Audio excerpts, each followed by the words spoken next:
to hunt pigs. And I wanted to drive. I'm tired of flying, all the stuff that's going on with flying.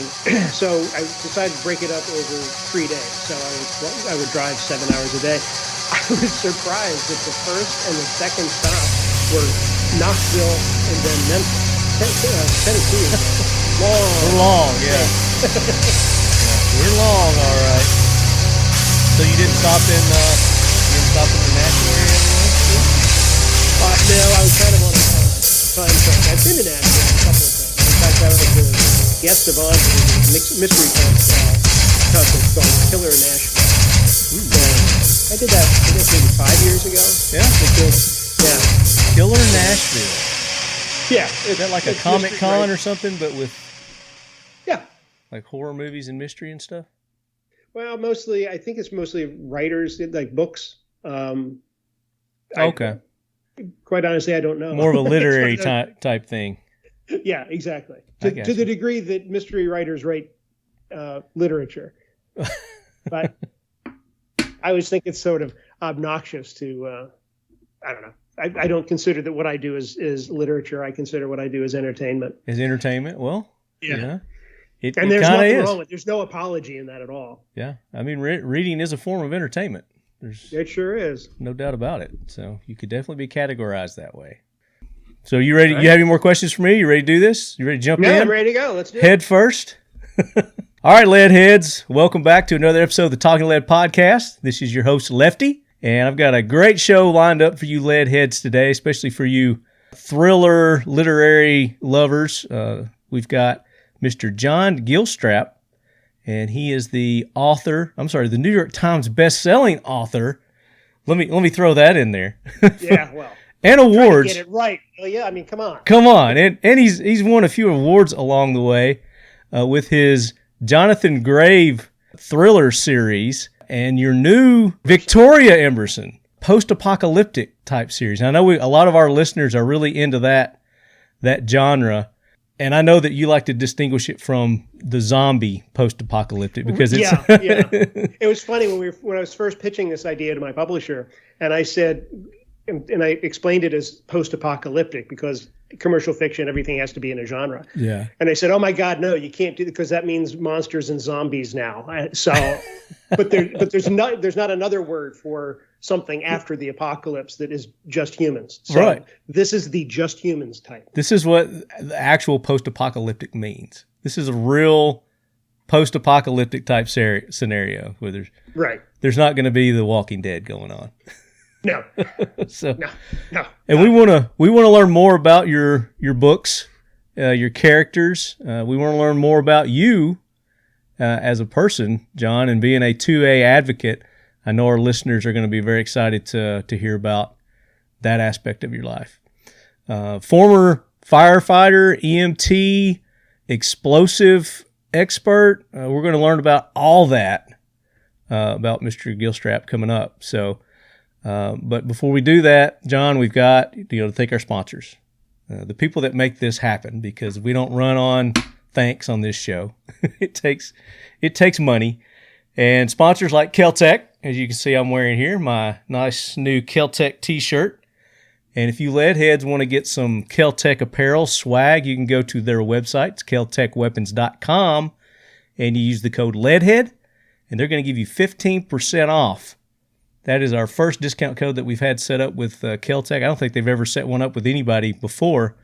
And it's not weapons. You can't buy their guns. They don't sell their guns on their website, but any of their apparel, swag, stuff like that you can get. They used to have flashlights on there and knives. I don't know if they still have all that, but they've got cool stuff. Go check them out, keltecweapons.com. And then, of course, Mission First Tactical. Are you familiar with Mission First Tactical, John? I am not. I'm certainly familiar with Kel-Tec. Yeah, so Mission First Tactical makes all kinds of AR-15 accessories. So if you're building your AR-15 or you need magazines, they can put custom cool logos on their magazines. Their magazines are really good. They're 30-round AR magazines. They got AR-10 magazines also, but we had some printed up with our Leadhead Brigade logo. And you guys can go to Mission First Tactical. You can get the Talking Lead logoed items, or you can get your own cool logo put on there if you want to. at Mission First Tactical. Are you allowed to have 30-round magazines in your state, John? We sure are. Well, absolutely. I'll get your address after, and I'll send you some. Thank you very much. I will hook you up with that. And then, of course, the famous dump trays at Mission First Tactical, where you can have custom print jobs on those. We've got our AK corner on the one for our video audience that are looking at the video now. We use these for our armorer's tray also, John. If you're gunsmithing, working on your guns, you can put all your small parts and all that while you're cleaning or you're building. It's a great little tray for that. Holds up perfect because this is inked. This ink is injected in there, and it's not just on the top, so it won't come off. Mission First Tactical, use the code LEADHEAD, and you're going to get 20% off at Mission First Tactical. And then, as we were talking about, I don't know if you're one of those people who like to clean your guns or not, John, but I bet you are. Seal 1, CLP Plus, and we're going to be giving one of these away to one of our listeners today. So one of you lucky listeners that participated in our questions for John, we're going to be giving away one of these awesome Seal 1 CLP packs. Green engineered, safe for the environment, safe for you, and it also works really good on your guns, keeping them clean, and for your accuracy. If you want to learn more about how to use it for increasing the accuracy in your firearm, get in touch with me or go to seal1.com, and you can get information there. But go to their website and use the code LEADHEAD and get 25% off Seal 1. Rob would tell you that failing to prepare is preparing to fail. He's not a prepper, but survival skills, personal preparedness, and self-sufficiency are important skill sets in his book. His firearm of choice, the Kel-Tec RDB Survival, says a lot about him. This great compact bullpup rifle fits in a pack and tight spaces when he feels like bugging out. Unlike ordinary bullpups, the RDBS rifle redefines the concept of platform, offering a traditional rifle grip, balance, crisp trigger, and an adjustable buttstock. The RDB Survival delivers 5.56 ballistic performance in a compact package weighing 5 pounds 14 ounces. It has a patented downward ejection that allows for complete ambidextrous use with an intuitive safety and reversible charging handle. It's a get you there, never let you down kind of rifle. Innovation, performance, Kel-Tec. So there you go. We got that out of the way. That's a lot of good stuff. That is good stuff, and we've got more. We've got a lot more discount codes that we're going to give out throughout the show for our lead heads. We like to reward our listeners. So more so than, we're getting something, our listeners are getting something as well. And you too. You're welcome to use those codes too, John. So feel free. Okay. Before we get into learning more about John, we do this segment, John. It's called the Talking Lead Jackwagon Train. They call it the Planes and Trains segment because we take care of some people that we don't necessarily agree with, and then we also honor some people that we think are doing some good in our community. So, and the Gunny, I know you know who the Gunny was. Oh, yeah. He does the intro for our jackwagon train. So, Gunny, bring that train in. Hoorah, Semper Fi, do or die, hold 'em high at 8th and I. It is time for the Talking Lead Jackwagon of the Week, so brace yourself, baby. All right, the train has stationed, John, and we're going to take care of some jackwagons, and I know you have no idea what I'm talking about. Not a clue. Not a clue, but I think you're going to catch on once I get into it here. So we've got some listener-submitted jackwagons, and I'm going to go to one right now, and this one is from Leadhead Jeff Haddix. He said, jackwagon nomination, California Assembly member Jim Cooper stopped by airport security with loaded gun and carry-on baggage. And he's got a link here to an article, but he says, hey, Lefty, I proudly nominate, and I'm going to have to put my glasses on. Here we go.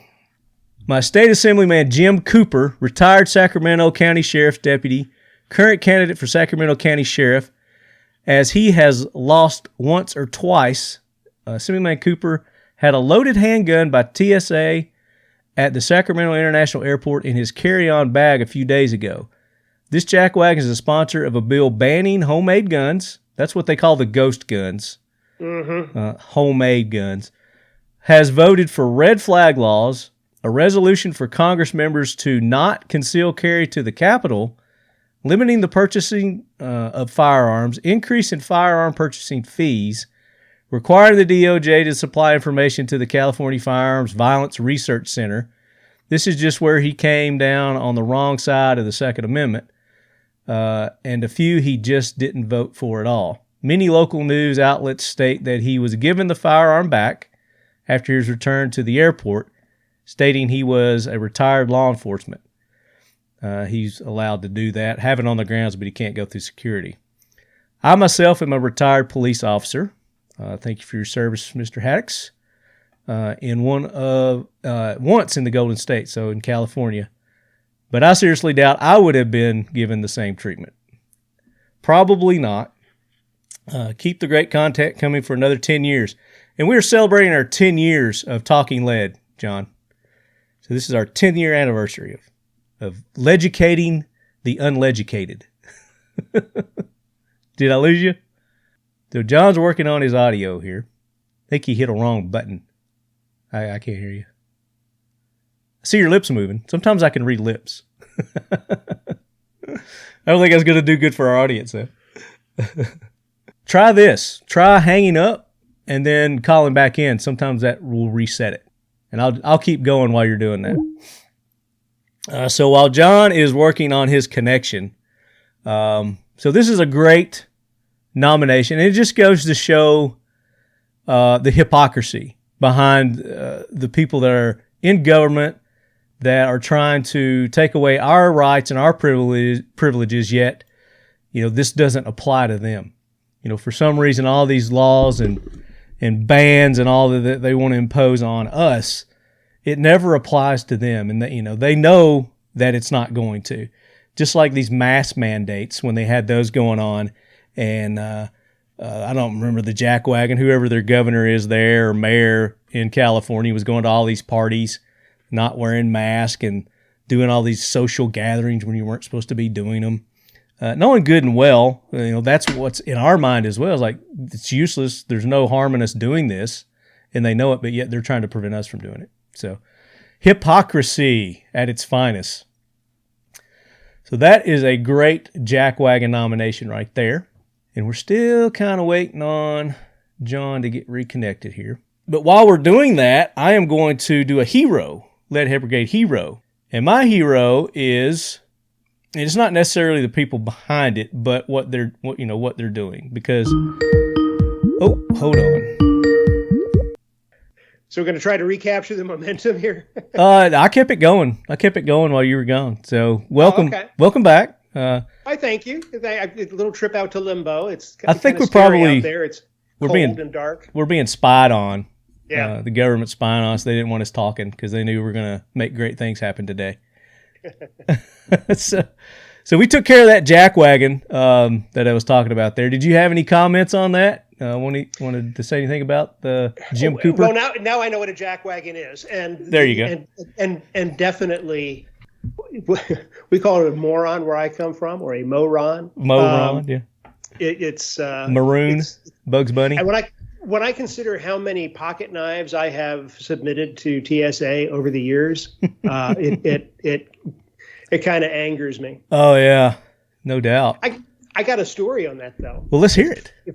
Okay, a buddy of mine, a writer buddy of mine, was going through TSA, and he realized he had a really good knife clipped to his pocket, like a Benchmade sort of thing, and he'd already checked his luggage.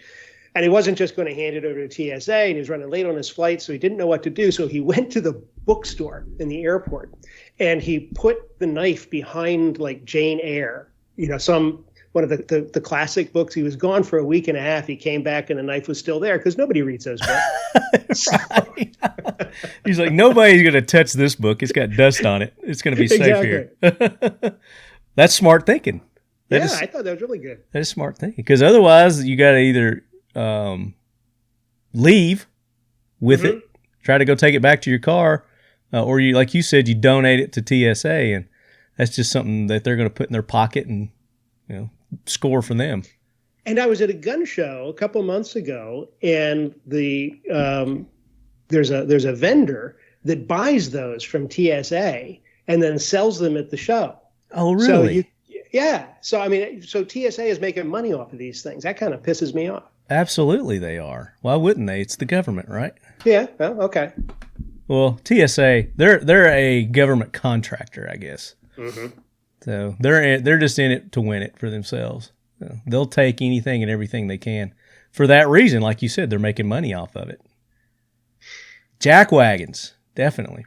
So that's good. That's a good jack wagon. So TSA, welcome back to the jackwagon train, TSA.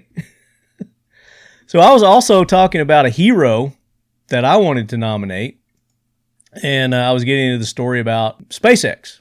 So I was like, I don't necessarily support the people that are behind SpaceX, but I do support what the ultimate goal and what SpaceX is trying to do. And they just had a launch recently. Let's see if it's got a date on when this happened. The SpaceX Falcon 9 rocket launches just like March 9th. So that's today. Yeah. That was today. This launched today. So this was today, as of this morning. It says the SpaceX Falcon 9 rocket boosted the company's latest batch of Starlink internet satellites to low Earth orbit Wednesday, but not before launch engineers poked fun at Russia's recent comments on U.S. space vehicles. And here's a quote. It says, "Time to let the American boomstick fly and hear the sounds of freedom." So I kind of like that. SpaceX launch engineer Julia Black called out just before 8:45 a.m. Eastern. So that's probably why I didn't hear about it. I wasn't up yet.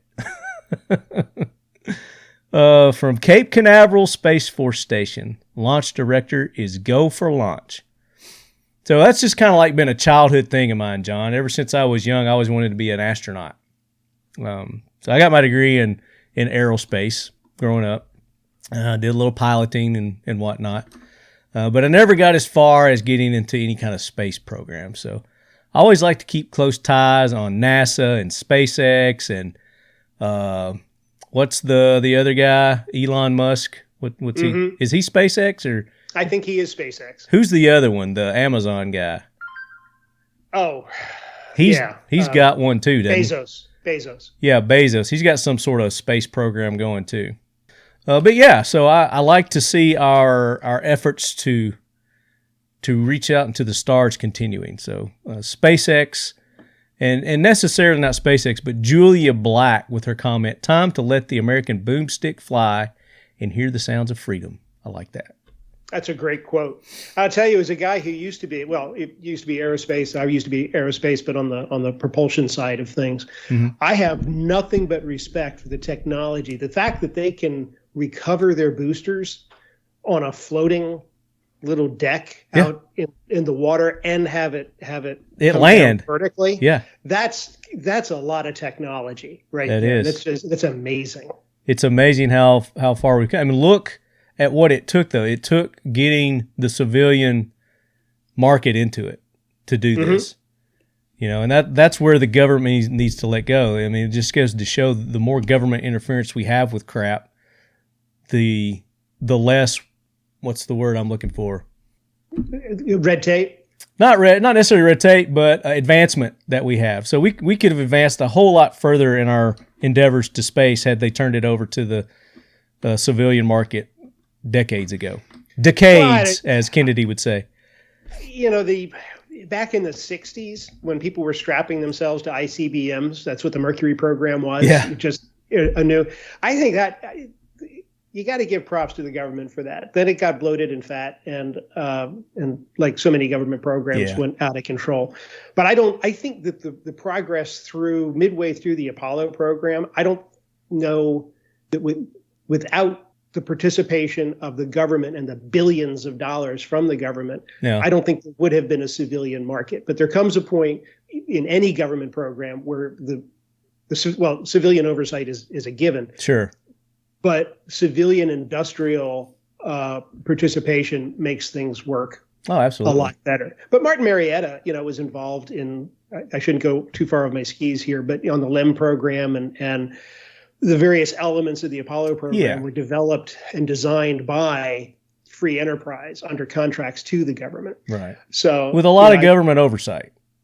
A lot of government oversight. Well, it was a NASA program. Yeah. So it wasn't really a civilian, type program, but they did bring in some civilian muscle power, we'll say. Right.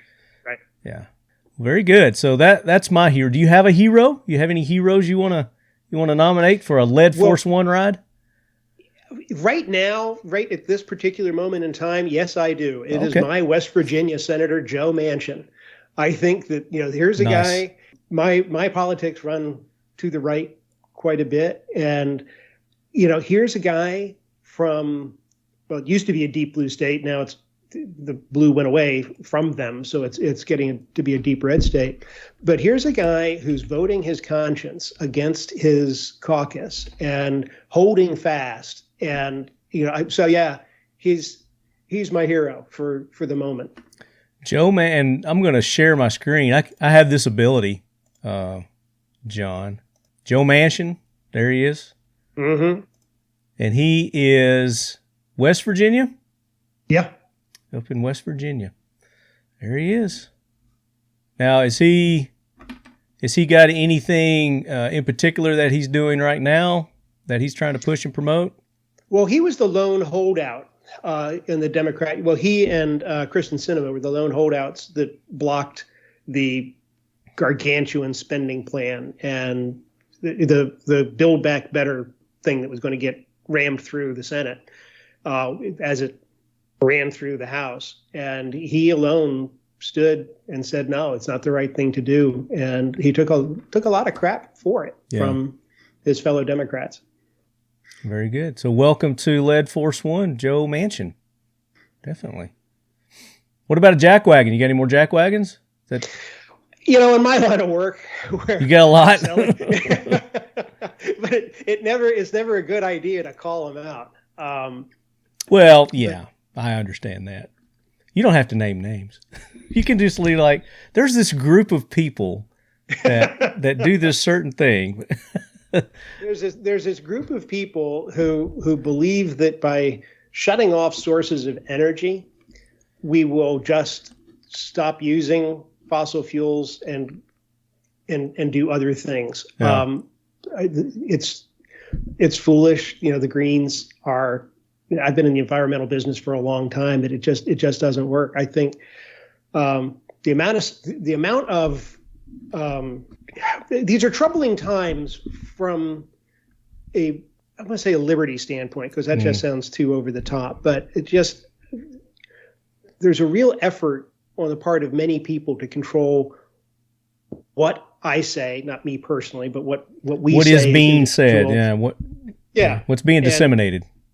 And it's the narrative being shut down, the opposing narrative being shut down and canceled, as they say. I think these are really troubling times, and the folks who are on the wrong side of history are all jackwagons. Yeah, definitely. And I think you were onto the right path there when you said liberty, because that is a freedom of speech, which freedom of speech is being squelched by certain entities. And we all know who we're talking about, the big social media giants that are out there, the news media giants that are out there, and they're pushing and promoting their narrative versus what is actual. And we're preaching to the choir here. Our listeners definitely understand that, but it's good to know that you're on that side of things too. So I think you just won some hearts there with that one, John.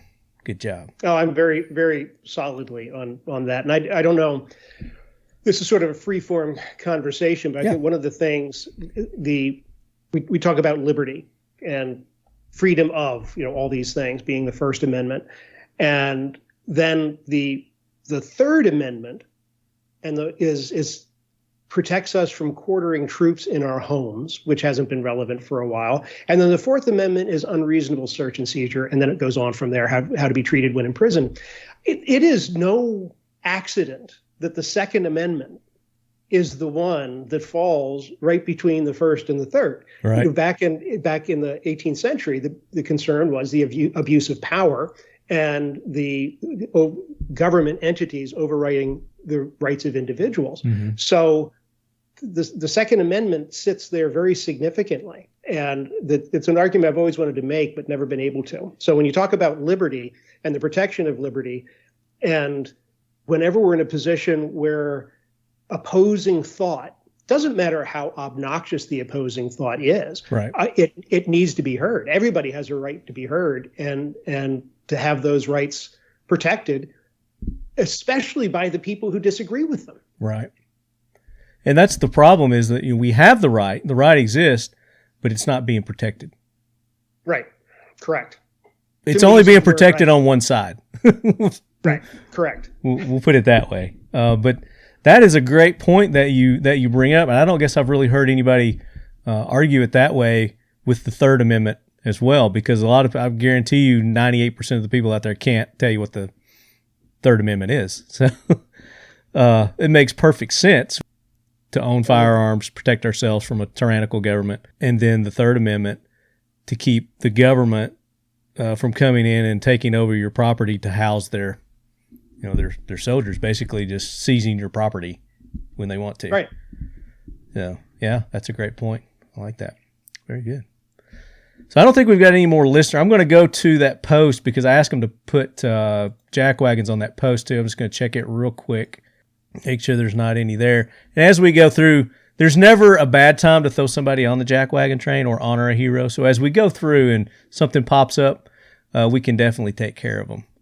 There's no time limit on that. Very good. I got another hero for you, just because this is something. It's rare that as an author, I don't get the opportunity to have discussions like this very often in an environment like this. And one of the things that I think gets lost when we talk about heroes, usually we talk about individuals or classes of individuals, and there's the valorous heroes, the ones who give up their lives and go into violent situations or into unsafe situations. But I want to have a shout out for the people throughout this country who go to work every day in a job that they don't particularly like, or that is dangerous, or it's a job that I wouldn't want to have. And they do it every day because it's the thing they need to do to protect their families. They're never going to be famous for it. They're never going to be rich for it, but they do it because that's the right thing to do in order to keep their families going. And that's the root of America, I think. Oh, absolutely. We are built off of people who live their lives in a small way. That doesn't mean they're small people. Don't take me wrong. Oh, not at all. But they're not seeking fame or fortune. They just want to go on and they're not seeking handouts. No, they don't seek handouts. They're not looking to the government to get ahead, to help them, make it through a difficult time. They want the opportunity to do that on their own, to be able to do it themselves. And I worry that they get forgotten by, certainly they've been forgotten by the media, but who cares about the media? But they've been forgotten by politicians, even the politicians that represent them. That's upsetting. Hello. Sorry. That's okay. Speaking of jackwagons, spam. I've tried to find where my phone is so it doesn't go off now. And it won't even hang up. All right. Phone maintenance. My bad. So this phone, I don't know. I use because I hate Apple. Again, I told you I'm a nonconformist. I hate Apple. I will never use anything Apple. So I'm using one of these Android phones. I've got a Samsung something or another, but it works when it wants to. So trying to turn my volume down right now. Not working. There it goes, finally. There. I guess I was the last person on the planet to learn that AT&T was going to stop servicing 3G phones, as if I know what that means. Yeah. And so one day last week, I just stopped being able to make phone calls. Oh, really? Yeah. So took it to the store, and they said, that phone's 5 years old. It's too old. You have to get a new phone. I said, okay. What? Yeah. Talk about jackwagons, the utility companies, the phone, the internet. they're bullies. They're absolute bullies. And there's really no control over them, and they can do what they want. So if they say, oh, your phone's a year old and, oh, well, we're not going to service it anymore, then, oh, well, too bad. You got to get $1,000 or sign on to another 2-year plan or some bullshit like that. You know, it's ridiculous. I definitely hate that. A bane of my existence is the cell phone. Absolutely hate it. It got away with the times where you could actually hide. That's true. Yeah. Unless you just leave it behind. I also think they make things more complicated. I've got a few years on you, but not many, I would say. The need to respond immediately to anything, whether it's happy birthday or, hey, get your car out of my yard. That drive to respond instantly, which is exacerbated by the presence of the phone because it's always with you. That means it's a lot of ill-considered responses. Yeah. You give that quick emotional response that just makes things worse instead of taking the time to stew on it and sit down and, maybe think things through. Yeah, I'm kind of the same way, and I've gotten to that instant gratification, instant response. The Pavlov dog kind of thing where they've conditioned me for this. And if I send somebody a message and I don't get, a response back, and I try to be reasonable about it, 10, 20 minutes, then, then I'm starting to worry. It's like, did I piss this person off? Did I do something to upset them? All these things start going through your mind, and then you just like, I'll just call them. So then you're like calling, you're like, hey, why didn't you respond back? You're like, I'm at the doctor's, That's right. so you feel like an asshole for that. But yeah, definitely. But they have conditioned us, and they have done it well. They definitely, there was a plan in place with this whole internet, this whole cell phone, the Instagrams, the name says it, itself, Instagram. Everything's instant and meant to be that way. Yeah. And then it drives people. You have all of these videos, phone videos that people are taking of horrific things being done, whether it's somebody beating a dog or beating another person or robbing a store or whatever. It's the same thing you could be using to call 911. But instead of that, oh my God, yeah, you're filming the damn thing. Yeah, I find this unconscionable. It's like somebody's getting beat in the middle of the street, and all these people are there videoing it instead of jumping in and assisting and helping, like any rational person would, as long as you're physically capable, or calling the police or someone to assist. They're just sitting there videoing, hoping that they're going to get that, right. What is it called? Go viral. They want them to go viral kind of deal. So, but let's try to make you go viral on this show today, John, with our lead heads. Okay, let's do that. I think we're doing it. Plan. I think your numbers are up already. I think they're going up and up and up. You're hitting all the right tick marks. So we're going to get the jackwagon train out of here. We've taken care of enough jackwagons and honored some heroes there. And we want to learn more about you, John Gilstrap, the author. And then we're going to learn more about you, the person. So tell us about your literary works and how you got involved with the novels with your background of being a firefighter, an EMT, explosive expert. How does that transition into becoming a thriller novelist? Well, I didn't realize till after the fact that it was on-the-job training to become a thriller novelist. While I was doing those careers, that was what I was doing. The firefighter EMT thing was I was with a volunteer fire department that ran 14,000 calls a year, and in Northern Virginia, Prince William County, Virginia. Wow. And while I was doing that in weekends and evenings and holidays and all of that, I was also the explosives. I was a safety head of the safety department for explosives manufacturer, and we did Stinger missile, multiple launch rocket system. We did Navy Standard missile. We were second on the space shuttle. We never actually did a full up, but we were second Lockheed? on that. No, the company was called Atlantic Research. Okay. Which then became I don't think it exists in any form anymore after it's been bought and split up and all Right. of that. But at the time, this was in the 80s, the Reagan years, and you couldn't make enough weaponry in the Reagan years. So that was a really great Star time. Wars. And, you know what? That people don't realize that the Strategic Defense Initiative, which is what Star Wars, that killed the Soviet Union. Absolutely. That was a key player in all of that. And there was some really, really cool technology and some really hot propellants. Soviets were shaking in their boots with the Star Wars. They were. And, but anyway, I've always been a writer. I've always written stories on the side. It's just something, it's like tinkering with a car. I would write stories. And, the explosives business led to the hazardous waste business, which led to a consulting business.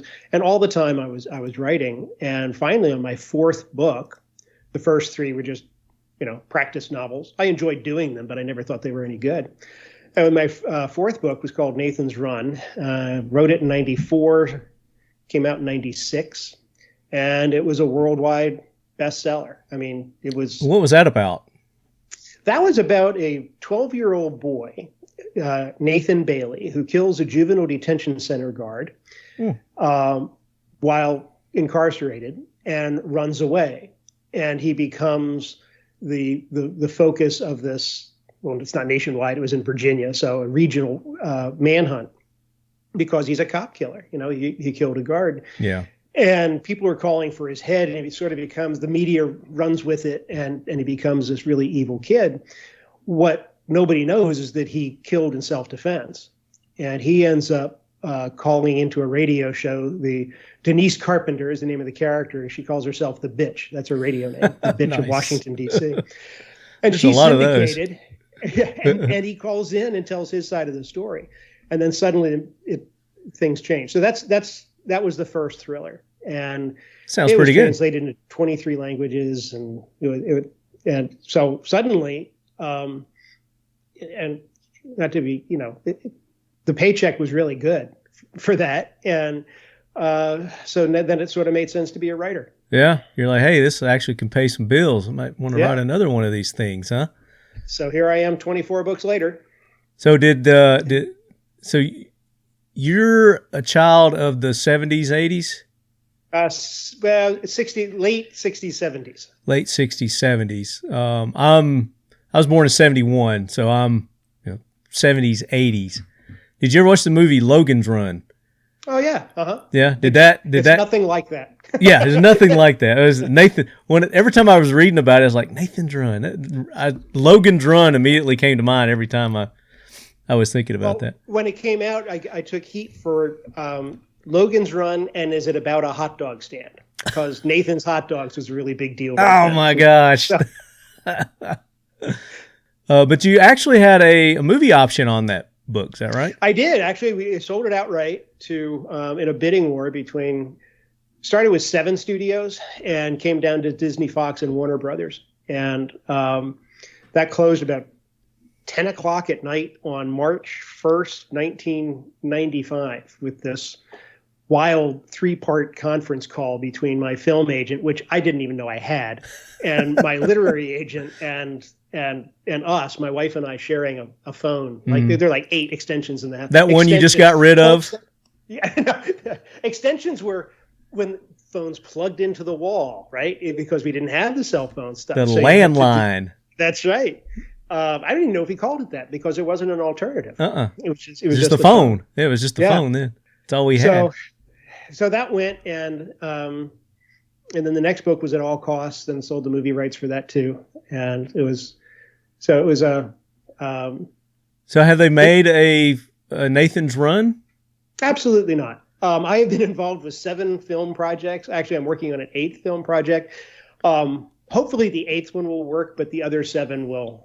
It pays well, but it doesn't mean you ever actually see anything on the screen. So for a studio to come hot and heavy after that and then not make a movie, have they made anything similar to it, or that you're aware of? No. Nothing that you're aware of? Because it sounds like that would make a great movie. What happens is Hollywood doesn't. There's one person in Hollywood that reads a book, and then they write what's called coverage. So it's a junior staffer, a 20-something, who will read the book and then boil it down for the producers with a recommendation, should we go for it or not. And in the 90s, Hollywood was throwing stupid money at book projects. Everybody had a production deal. Every star had a production deal. So the appetite for material was huge. So they buy the book, but then you have to have a screenwriter who writes the script that's based on the book. And the screenwriters that they chose for mine, I just don't think they were very good. I mean, the places where they changed the script took all the heart out of the story. Now, it's my story, so of course I have my opinions are probably not the clearest. But by the time it was done, the people who at the senior levels never read the book. They just read the script. And if they don't like the script, then they put it on the shelf, and they got so much money to spend, it doesn't matter. Right. Now, is there a way to resuscitate that and bring it back to life, or is that's shelved and never see the light of day again? It's in what's called turnaround. So if there are movie producers out there, yes, I mean, you can buy it away from Warner Brothers, but they've got a couple $1 million stacked against it now or more. Yeah. So before you do anything, you have to pay an obscene amount of money just to get the rights back to it. And Hollywood being what it is, if a big name producer, if a Spielberg, some big name producer or director took an interest in it, they might. James Gunn. Warner's might not let go of it because it's humiliating if another studio makes a hit out of a movie they chose not to make. Yeah. So there's a lot of moving parts in Hollywood. Yeah. Well, I mean, it kind of sucks for you because, that's your baby, and I'm sure you would love to see it, on the screen. And, as gangbusters as Netflix is, and, all these streaming services now, I think there's probably been a revitalization of that, just buying up books and movie rights and, things like that to fill the content, especially after this pandemic crap. There's a big gap, big void there of where they weren't filming for a lot of the time there. I would like to see it come back to life because it sounds like it'd be a really good, like a Netflix series. That'd be like a good Netflix series. They could do a. Your lips to God's ear. I have hope that my Johnathan Grave series, which I think I'm on my 15th book in that. It's about a freelance hostage rescue specialist, a former Delta operator, who has this. It's really about he blows things up and makes big holes in the world to do what he's doing, but always for the forces of good. He's this guy has a very strong moral compass, and when he agrees that he's going to rescue a good guy from a bad guy, he's going to do it. The guy's coming home. Yeah. He might be in a bag, but he's coming home, and that's his sole mission. And of course, he's often asked to do things by the government can't actually do. He's best friends with the director of the FBI, a lady named Irene Rivers. So that's a really fun series. Is she hot? I think. He thinks she is. I've never actually seen her. So a freelance hostage rescue specialist, is that a real thing? Do those exist? I am aware of some who do. I don't know that that's an actual job title. Yeah. But sure, there are freelancers that. Who was the Ross Perot? Back in the day, sent was it to Iran? It was a long time. It was before my political awareness. But yeah, there are folks who will send their teams in to save people. Oh, it just happened in Afghanistan. Yeah. When we abandoned all those people and we had individuals going in on cover of night. So that's kind of the. So more along that type stuff. Yeah. So I'm familiar with the Ross Perot. So these rich guys put together these teams to go in and do these specialized missions to bring home whatever. Maybe it's one of their employees, or maybe it's whatever. But you've got 15 books in the Johnathan Grave series already. Yes. Well, I'm writing number 15 now. So 13 are out. The 14th, called Lethal Game, comes out in June. Okay. And I'm writing number 15, and I don't know what it's about yet, but by God, I'm writing it. So, and I know that a character, literary character is your bread and butter. And is he aging through these? No. So it's like a certain span of like 10 years of his life or something like that, or? No, it's not really a series. They're standalone books with a recurring character. Yeah. If that makes sense. No, I think it's kind of like James Bond. Yeah, kind of. Because his books they're all standalone basically. Right. And Tony Darmond has been president of the United States in my series since 2009. It's cleaner that way, and it also allows me to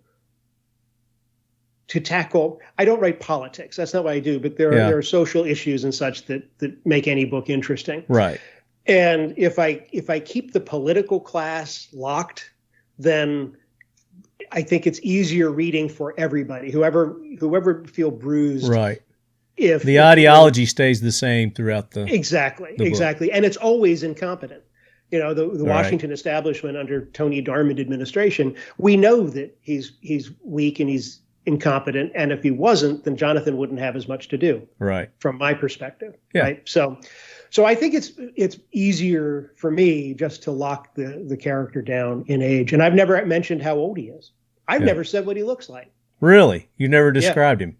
Nope. And I hear from fans, everybody wants to cast the movie. Oh, of course. I mean, that's the thing. Yeah. It's like, I want to see this on the screen, and I'm seeing Chris Pratt or, whoever playing this part. Yep. And Bradley Cooper's a big one. As someone, Bruce Willis, I think is a little past his door kicking. Yeah. But he's had his time. What's interesting is that the readers bring the visual themselves. So I don't want to get in the way. So I think it's silly. We know That's that Johnathan Grave he's a really moral guy. He's an ethical guy. He's a lethal guy. He's funny. He has a big heart. He loves dogs. And he's also a philanthropist. Speaking of, didn't you just get a new puppy? I did get a new puppy. Her name is Kimber. Kimber. And yeah. Oh, come on. Couldn't you come up with a better name than Kimber? That's so Gucci.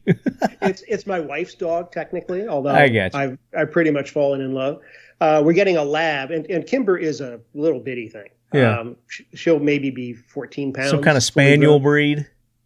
It's a King Charles spaniel with a Boston Terrier. It's called a Caviston. And she's delightful. But she will have a sister from an entirely different set of parents that'll be a Labrador Retriever named Ruger that will come and join us in June. We got to work with you on your names. Yeah, sorry. Caltech just loved the product. It's just not a great name. It's just not a great name. Well, you could go Kellgren. Kellgren's a good name. Yeah, there you go. You could use the actual name, Kellgren, but you're just Gucci with the Kimber and the Ruger. You're just going Gucci. That's okay. So, and here's the thing. I'm not a 1911 platform guy. I'm a striker fire guy. Yeah. But Joy, my wife, wanted, what's a good girl name for it? I'm just digging this deeper and deeper. Dude, it's a good name. I'm just busting your chops. I like all guns. I like anything that goes boom. I'm not a racist when it comes to guns or sexist, however they're classified. I don't know. A gunnist. I'm not a gunnist. Yeah. Yes. Exactly. So back to Johnathan Grave. So kind of talk about the progression that he's taken in these. You're 13, your 14 is getting ready to come out, and then you're working on 15 books. Do you do one a year with him? Yeah. Every summer. Every summer you drop one? Very nice. So talk about the progression of the character from the first to where he is now. Well, to be honest with you, Johnathan doesn't progress a lot. Johnathan is the stories are as much about the person or the people, the couple, the family, it's been all over the board, that he's rescuing as it is about he and his team. Yeah. So they are the planners and executors of the rescues. He's got this big lethal friend called boxers who I think he's my alter ego. You know, if I were 6'11" and lethal. Yeah. So Johnathan and his team are very focused on each of the missions and playing with the cool toys and, you know, all of that. That's why I've missed the SHOT Show these last couple of years, because that's where all the cool toys come from, the ideas. Mm-hmm. And but it's the people who are in harm's way that is really where they have a complete story arc in every book. Johnathan really doesn't progress all that much as a character. He falls in and out of love with one of his coworkers, Gail Bonneville. Love is too strong a word because I'm not sure Johnathan knows what that is, but we know that in the first book called No Mercy, he lost his. Okay, I'll give it away. He lost his wife to bad guys. Is that kind of the catalyst that got him sparked on his mission, his path? Well, he's a former Delta operator. Okay. And so he's been a door kicker for a long time, and he separated early. After 17 years, he separated from the Army, almost to retirement, for reasons that I know, but I've never had an opportunity to put it into a book. So at some point, it'll become clear why he did that. Nice. So it's just what he does, and he's very wealthy. His dad was a career criminal and is serving a life sentence, but left him with more money than he knows how to spend. So he sold his childhood mansion to St. Catherine's Church for $1 on the condition that the mansion be turned into a place called Resurrection House, which is the residential school for the children of incarcerated parents. And wow. Johnathan supports that out of his own pocket, which by the way, I think that would be a really cool school to have. Oh, absolutely. Children of incarcerated parents. Does one of those not exist? Not to my knowledge. I mean, if it exists, I'm not aware of it. That's something you could start. Well, that'd be a great after one of those movies is made, maybe. John Gilstrap Foundation. Yeah, there we go. That would be awesome. I'd be behind it, definitely. It definitely sounds like an interesting character and different from other characters from other authors that I've read. You know, where I had Stephen Hunter on a few episodes ago.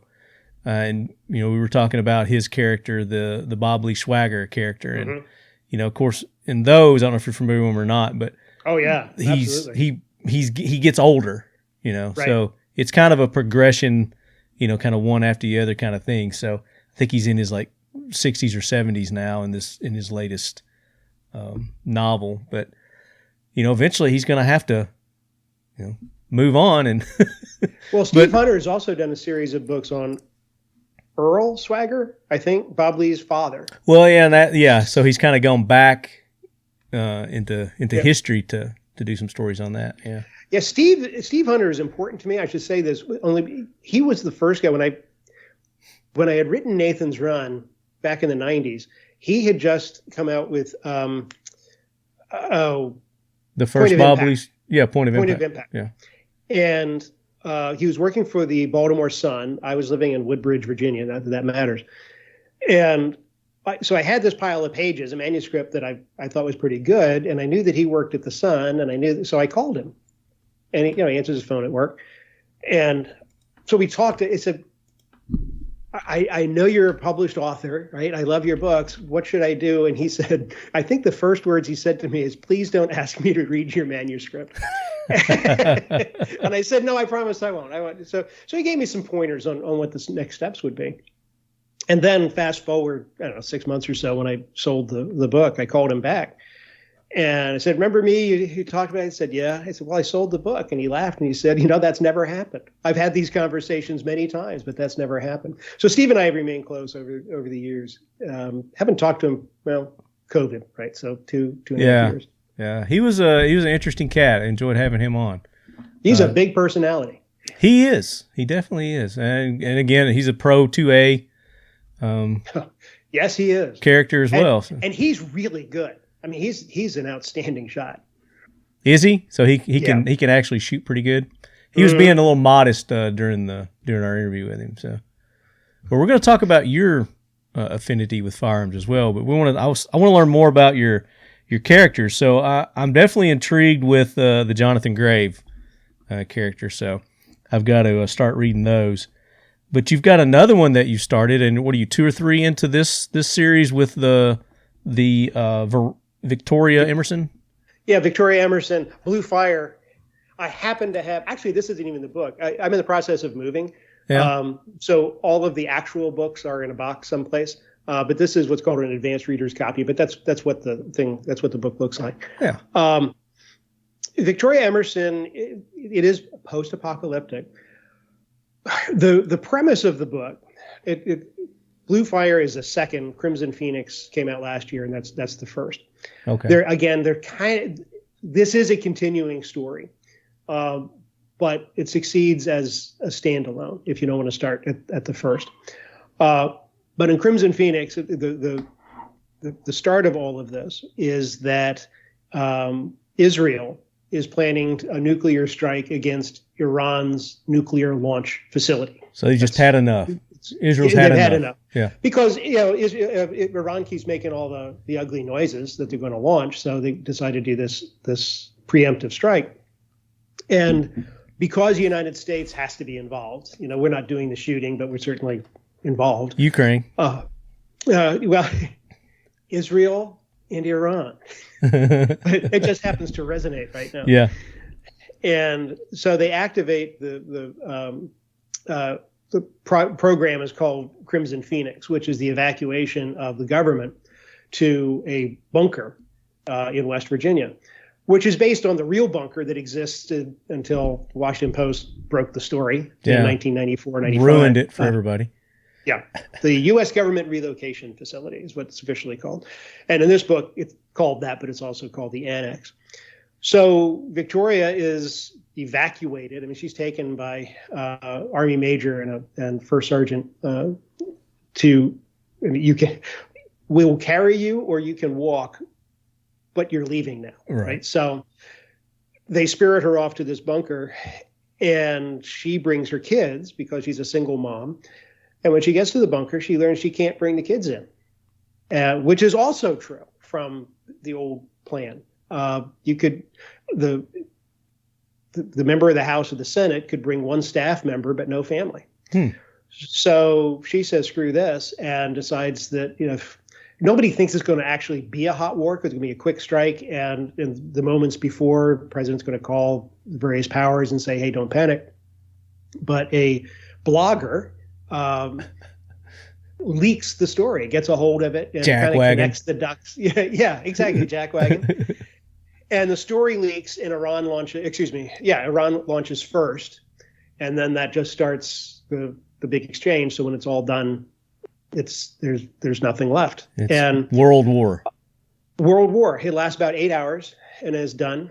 And because it is nuclear. Oh, okay. So 8 hours.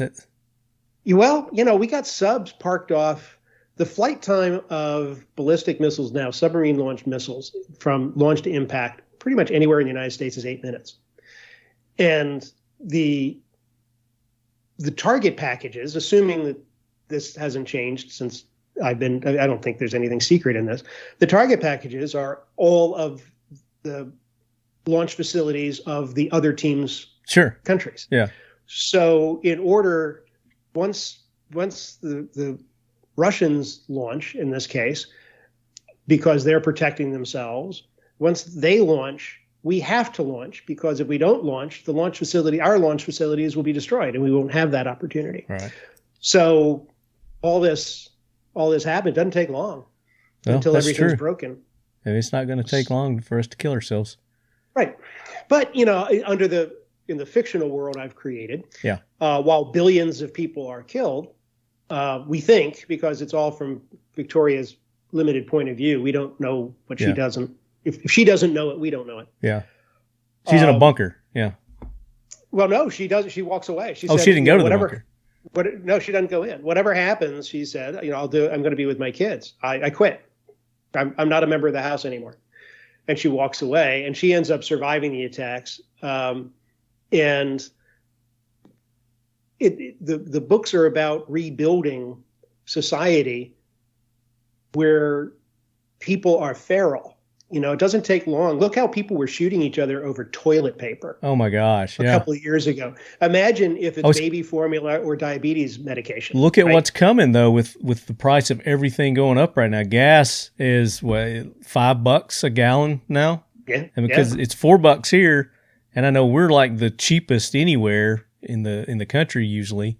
So it's got to be like $5-6 in California and places like that right now. I just think it's a shame that North America doesn't have any oil resources that we could tap into to save this. Yeah. If only we had. Oh, wait a minute. Oh, wait, that's right. We have to turn the spigot back on. Yeah. That's it? Okay, yeah. okay. Wait, we were doing that. Oh, okay. Ridiculous. We'll get your thoughts on that maybe here in a little bit, because we try to keep politics out of the show. We try to keep it fun, but sometimes it rears its ugly head, and we need to talk about it from time to time. But I'm really digging the premises of your books here. So the Johnathan Grave, kind of the former special forces kind of guy that's on a mission to right wrong, and then Victoria Emerson, the post-apocalyptic, rebuilding, surviving, kind of a prepper's kind of book. Well, it's in the research that I've done, and I don't think the word prepper is often used. I don't think you did it this way, but prepper is often used as a pejorative. Sure, we think ill of preppers, and I kind of am. And I get that a lot on this show too, and I try to use it in the proper context so that it won't go away. You know how people turn words into things that they aren't really meant to be. Right. One person will use it wrong and then it goes viral. And then now you can't use that word anymore. So right. I'm with you on your mentality. Just like you post-apocalyptic, you kind of people get a different image of that don't really know what it means. So, but what I get into in these books, the prepper community, the prepper mindset is just that. It's about preparation, so that my family is protected. I've got, depending on how deep into the rabbit hole you want to go, you have supplies to last however long you need to last. But what I get into is the next step, because sooner or later, we're social animals, and sooner or later, society has to start putting itself back together again. And, if you have on day one is the attack, you got 12, 13-year-old kids. Come day 30, they're not going to fit into their clothes anymore. Right? So Now what do you do? When people get together, there's no electricity, which means for most communities, there's no running water. There's no technology because of the electromagnetic pulse. Communications down. Yeah. Yeah. And in the bunker, the presidential bunker, the congressional bunker, they've got all the best communications in the world, but who's going to hear them? Right? I mean, there's nobody else has it. Yeah. Everything's fried. So this is where the Victoria books really deal with not only protecting the community and protecting what they have, but also you have to integrate in new people as they come in. You got a lot of suffering folks who don't have anything, who need something. And Victoria is sort of the unelected, unofficial. She's the outsider that people happen to trust. She's that natural leader. And you go to work, you arrive and you get sustenance for a week. And then there's a mechanism where they can earn money, which is actually ammunition in the books, with which they can buy stuff to keep them warm or to feed themselves or whatever. So it's kind of it's about rebuilding society while a lot of bad guys are trying to take stuff and hurt people. Yeah. I'm not going to say it, but I say it reminds me of something else that's been on TV for a while. But the fact that you took a female character, being a male writer, what was your thinking in doing that? It wasn't it was the character that appeared in my head. Yeah. It wasn't an engineered decision. I knew that for the story to work, there had to be a reason for the character, male or female, not to go in. And being a single mom, it made sense to me. Yeah. And I get that question a lot, but it's. Well, I hate to be. I'm not the kind of that writer guy who plans out a lot of that kind of stuff. It's just that's the character that appeared. And well, the reason I ask is I was having a conversation with someone just a few days ago, and we were talking about all these, the Tom Clancy characters, the Brad Thor characters, the Jack Carr characters, the Kyle Mills. They're all male, strong, former, military, go get it kind of deals. And I was like, I haven't really seen anybody do a female character, and I don't know if that's something I'm missing or I want to see, but I guarantee you there's a market for it. I guarantee you there's somebody, and especially the female readers. And I think you're, with this Victoria Emerson, you're kind of doing that. Well, I hope so, and I hope obviously I hope to attract all kinds of new readers. Yeah, exactly. What's really interesting, and actually we're sort of the next book in that series is called White Smoke, which I'm also writing right now, and I see it as a trilogy. I sold my publisher bought this as a trilogy. Mm-hmm. And there may be more, but a lot will depend on whether or not, addressing your very question or your very point, I don't have any data to show me, do the Johnathan Grave fans follow to Victoria Emerson, or vice versa? Or is it just like obviously there's going to be a Venn diagram of intersection, but I have no idea how big that intersecting oval is. Yeah, I don't know how you would track that either. Well, it'll show up in sales and polls. The marketing department will do surveys and such. Yeah. And who's your publisher? Kensington Books out of New York. Kensington. Okay. Right. They are the largest I've heard of independently owned, privately, I don't know what the right thing, publisher, certainly in the United States. Privately held? Yeah. They're not it's family stock owned. Market traded kind of deal. No, and they love books, and they've been very, very good to me. Well, there you go. Good. Now, other than these two, so you've written other books as well. Talk about the other books that you've written. You've written a nonfiction as well.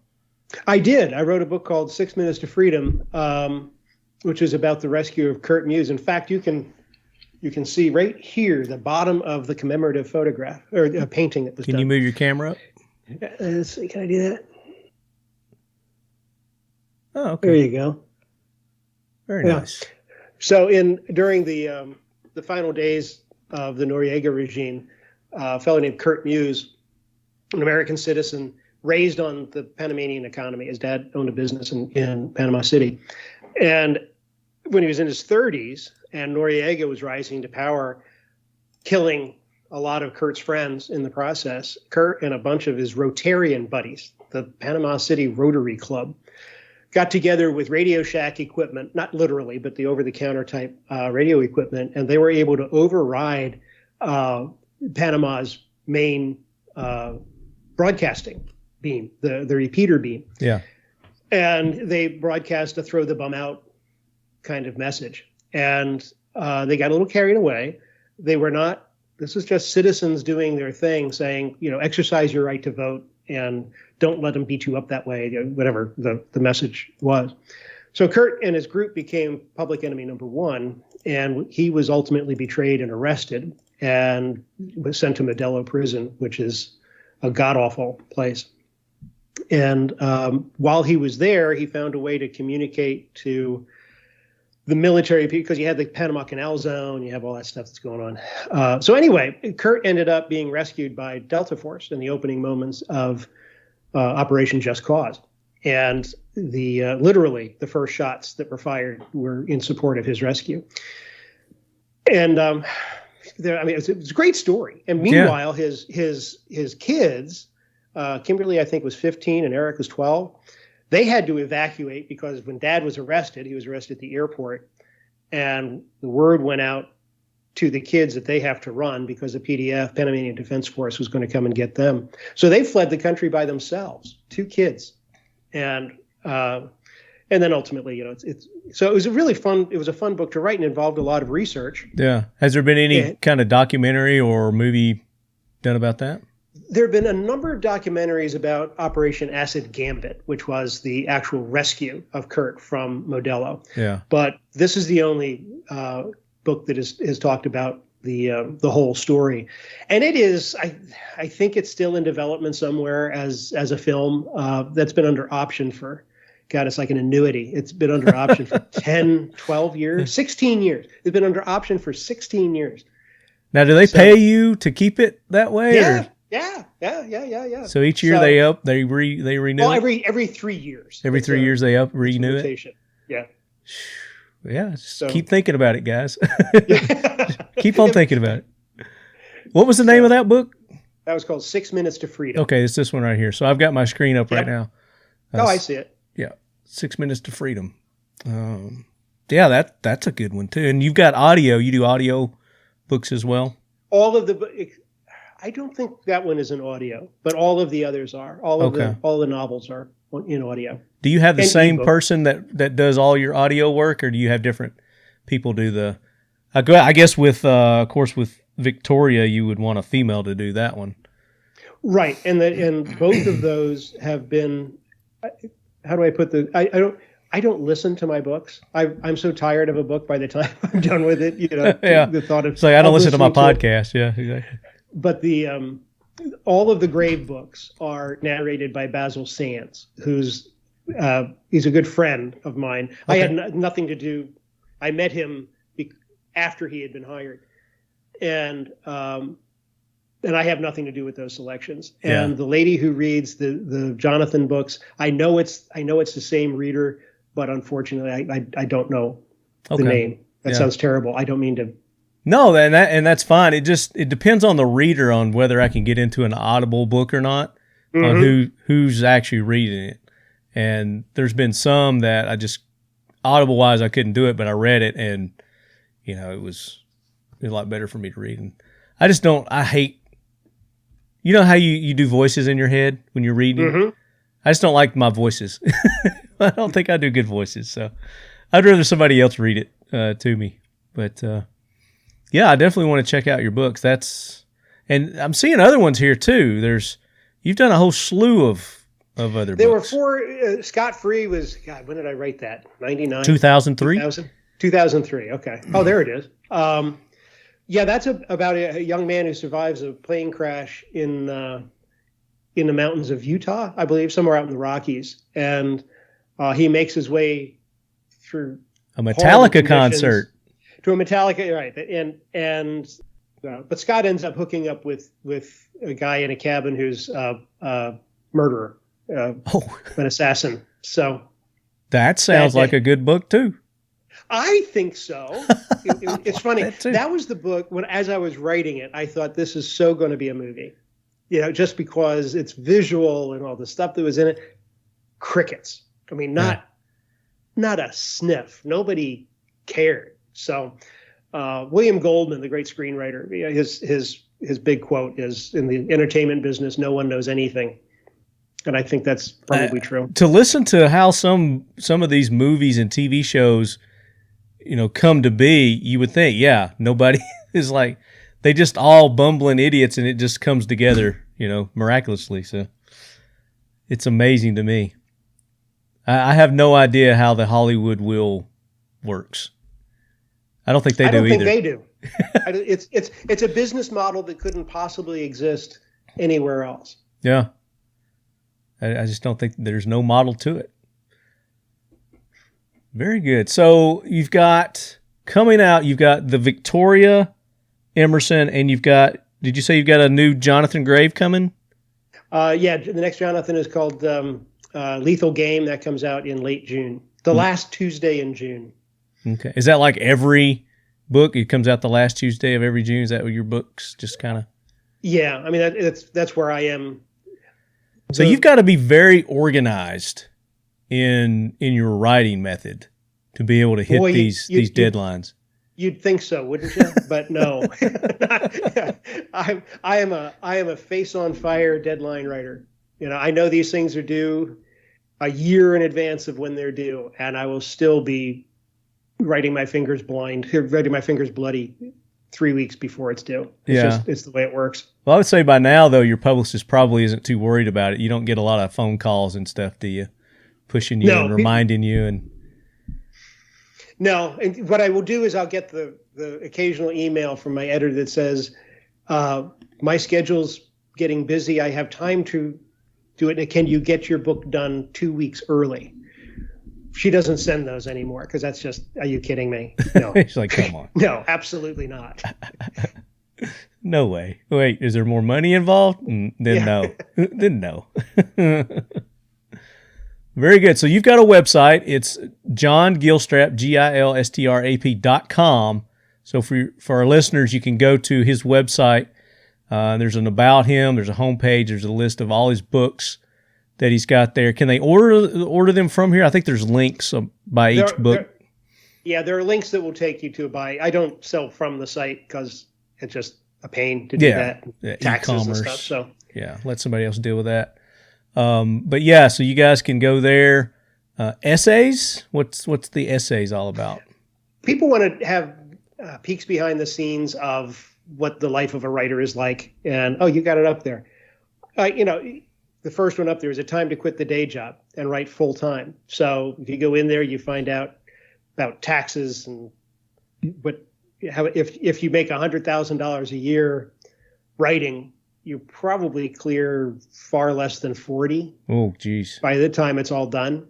And, if that's enough for you, that's enough for you. If it's not, then you might want to continue with the day job. So do they tax writers different than anybody else? Well, no, but it goes in. Now we're getting into the weeds of things. It depends on how you're structured. For example, for a lot of reasons, most of which don't apply anymore, but when I was first starting, having a corporation, John Gilstrap Incorporated, wrote the books. I was the president, and I was paid a salary. Mm-hmm.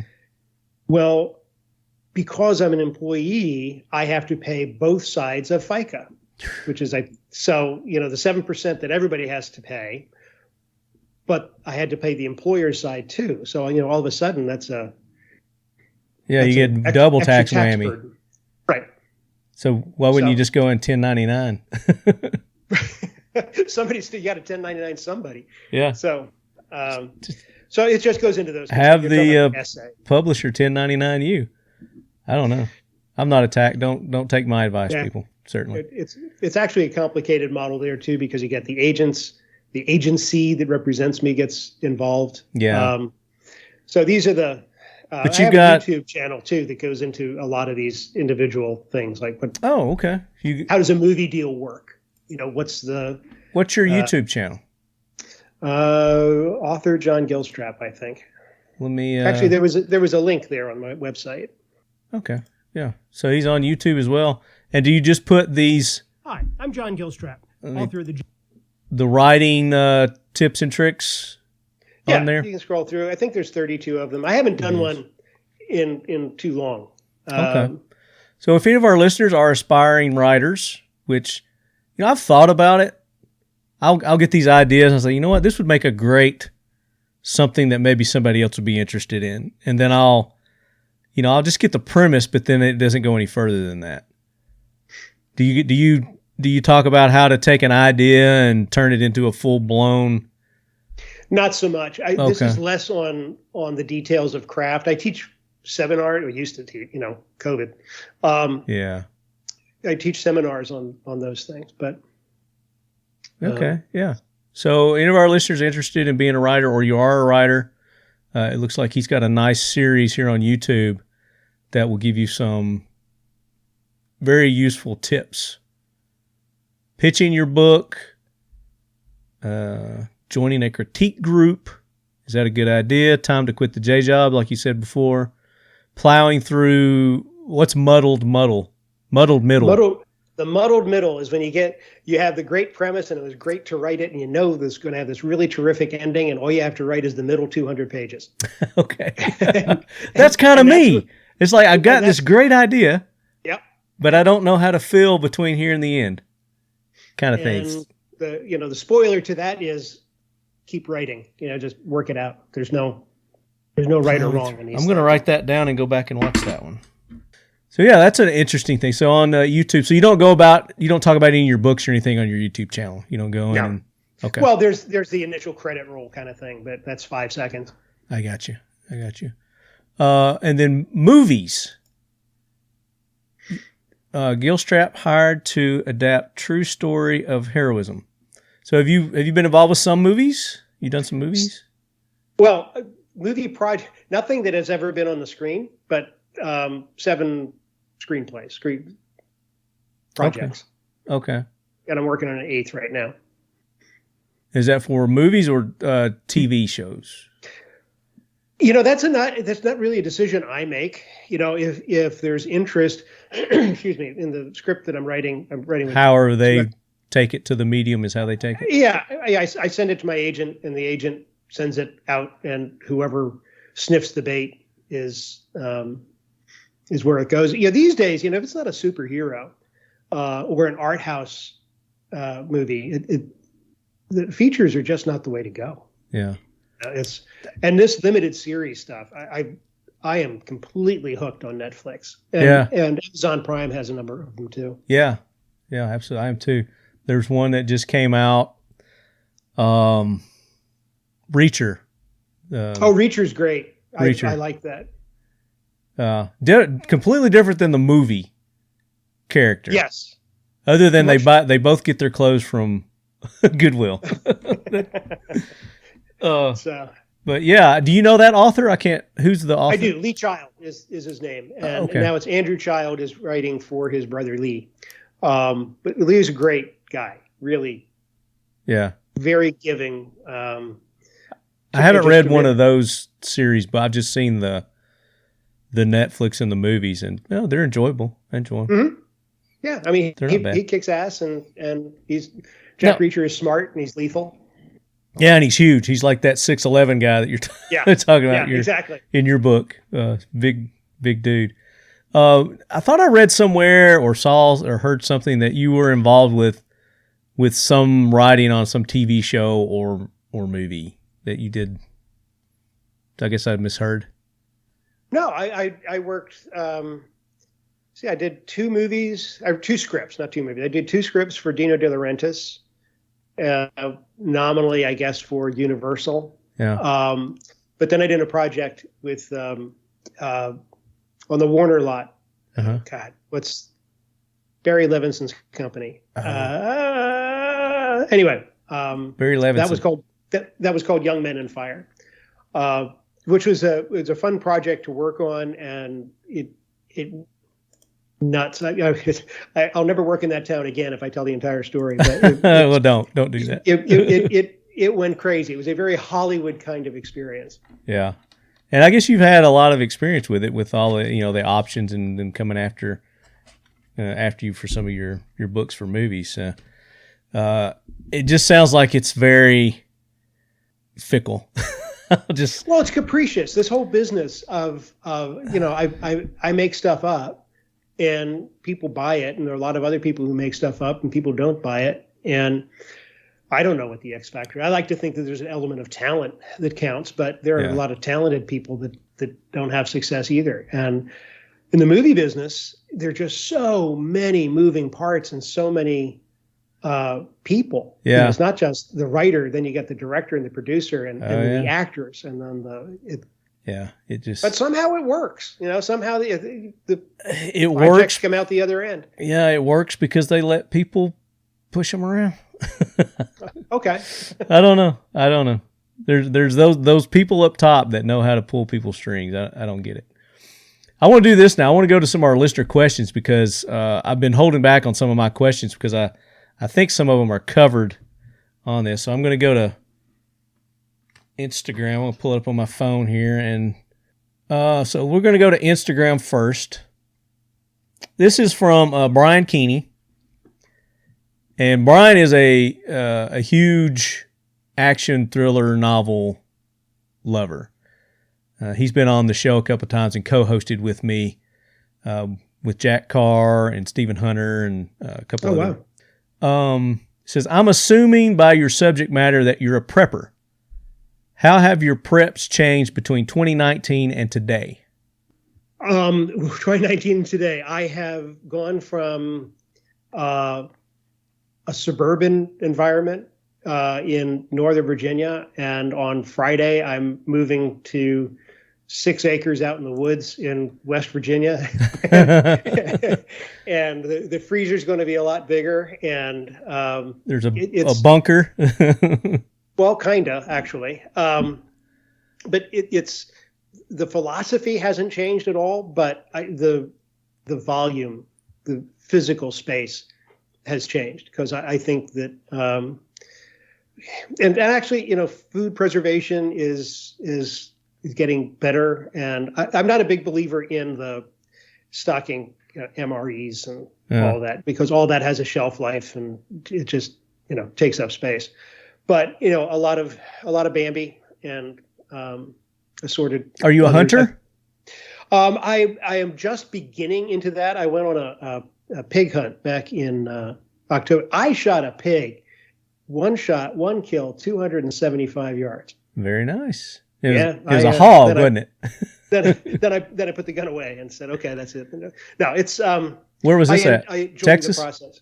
Texas, Paris, Texas. Paris, Texas. Very nice. Yeah, I've done a lot of hog hunting down in Texas. It's fun. What rifle did you use? What caliber? I had a Browning X-Bolt 308. 308. You did it suppressed? No. I kind of like the bang, to be honest with you. We weren't hunting at night. Okay. So you weren't using thermals or anything like that? No, you don't have to. God. No, you don't have to. No. It's like it's just fun. Squirrels. It's just fun to go at night and use the thermal and the suppressor. I've seen the YouTube videos of the guys in the ATVs, chasing them down and shooting them from helicopters and such. That looks like it could be a lot of fun. Yeah. But this was sitting in a deer blind. Yeah. The day before, it was the end of October. It was 2 days before deer season started. And you'd sit there, and I bet we saw 35 deer just wandering around, and they give you the finger. They do all kinds of things. Yeah, the last time I went, it was up in northwest Texas, and it wasn't deer season. And that's all. I probably saw 300 deer. I kid you not. I'm not exaggerating. During that week, and couldn't touch one of them. And there were some nice ones too. Yeah. I was just like, ooh, but I'll go ahead and eat it now, So, but getting back to his question, I have shifted gears from the theoretical to the practical. Yeah. The new house is going to have a real garden, and I've never, I've grown things in window boxes, and you do the tomato plant in the backyard and that kind of stuff. But I want to actually really grow stuff. We're going to have bees. It's nice. And really kind of not so much because I expect Armageddon to come, but because I think it's kind of a cool thing to do, and why not? You want to be more self-reliant, self-sufficient kind of deal, self-sustaining. Plus, I'm a long way from a grocery store. And a garden, that's a good way to do that. Now, have you been studying up on your gardening, or what are you doing to prepare for growing a garden? I can't reach it. It's over there. Yeah, I've subscribed to magazines. I'm reading it. There's a lot of Masterclass is a thing. It's a video program that they have a lot of good stuff on gardening. So the gardening, the bees. What made you think of getting into the bees? Because that takes some time. That takes some work. Well, again, it's the area where I live is. There are a lot of apiaries, I think is what they're called, bee places. Yeah. And I'm a big supporter of bees. I love their honey. The bee population has had some real problems. Yeah. And apparently, my little slice of West Virginia supports good habitat. Supports that. Yeah. Plus, I get a tax break. Okay, let's be honest. There's that. There is. Bees are considered livestock in West Virginia. So. Yeah. Okay. So you're going to have a bee farm. That's cool. Yeah, well, we'll see. Plus, it could be a good... 5 or 6 times, maybe I would... I was going to say, plus it could be a good defensive measure to put in place, kind of a barrier. So, next question. This kind of goes along with the same question. What drew you to the post-apocalyptic writing? My favorite movie book topic, by the way. That's AKM Archer asked that. Well, as a child of the 70s, I read Alas, Babylon, On the Beach, Failsafe, all of that, the Cold War era apocalyptic stuff. Yeah. I was always drawn to that. Nuclear fallout. I was never drawn to the monster stuff. I never bought it. Vampires and stuff like that. No. And there was also the creature from the Black Lagoon. I think that was a lizard that got exposed to radiation or whatever. I was never drawn to that. In this case, in this specific series, I was visiting the Greenbrier Resort or Hotel and Conference Center, whatever it's called, in White Sulphur Springs, West Virginia, which is where the real government relocation center was. And you can take a tour of the place. And I started talking to these folks, and it just occurred to me that the government, well, first, there's a number of things that went through my mind all at once. The government protects itself in a blast-proof bunker with all this food and electricity and medical facilities and all of this, while their constituents are getting fried and breathing radioactive crap. And there's something about that rubbed me wrong. And then when I found out that the expectation was that the members of the House and the Senate, and presumably the executive branch too, I don't know that, they say goodbye to their families and allow them to become dust while you do this really important thing that in my imagination is useless because there's nothing for them to do. Congress allocates money to rebuild. Okay, what does money mean to anybody? Yeah. It's fuel, it's green pieces of paper, but it doesn't have any practical value. And who's going to do the rebuilding? Who are you going to contract with? And I think I mentioned before, with all the best communications equipment in the world, nobody can hear what you're saying. I mean, right. Certainly the people you represent can't hear it. So I just thought this was a great idea for a world in which to tell a story. Very good. Let's see. I'm going to implement these into it, but I know we're running on time here. I don't want to keep you all day, but I do this series of questions when I have a new person on the show. Okay. And we call it the new guy. And sometimes a girl. Questions. Okay. So we kind of know a little bit about your background. It's not law enforcement or military, but you do have a first responder background, and we talked a little bit about that. But talk about how you got involved with the fire department and the EMT. I was working at a summer camp for overprivileged rich kids. Went through college. That was my summer job. And on my last day of my last year, little kid under my control, who was supposed to be, ran out in the middle of the road and got hit by a car. Oh. And he got nailed. Broken legs, fractured pelvis, ruptured bladder. He was really, really screwed up. And he's okay now. That was quite a few years ago, and he's okay now. But it was a long recovery. And I was the first one. I mean, you hear this noise. And I saw him, and I was the first one on the scene. I had no idea what to do. He was so pale, and he was so, and I was scared, and I was upset, and when that was over, I enrolled in an EMT class because I was never going to be unprepared again, and that led to ride-alongs and hospital time. The rotations to get your certificate. And from there, I started with the fire department and ran exclusively ambulance for a couple of years, and then ran my first house fire, and I fell in love with that part of it too. So stuck with it for about 15 years, rose to the rank of lieutenant.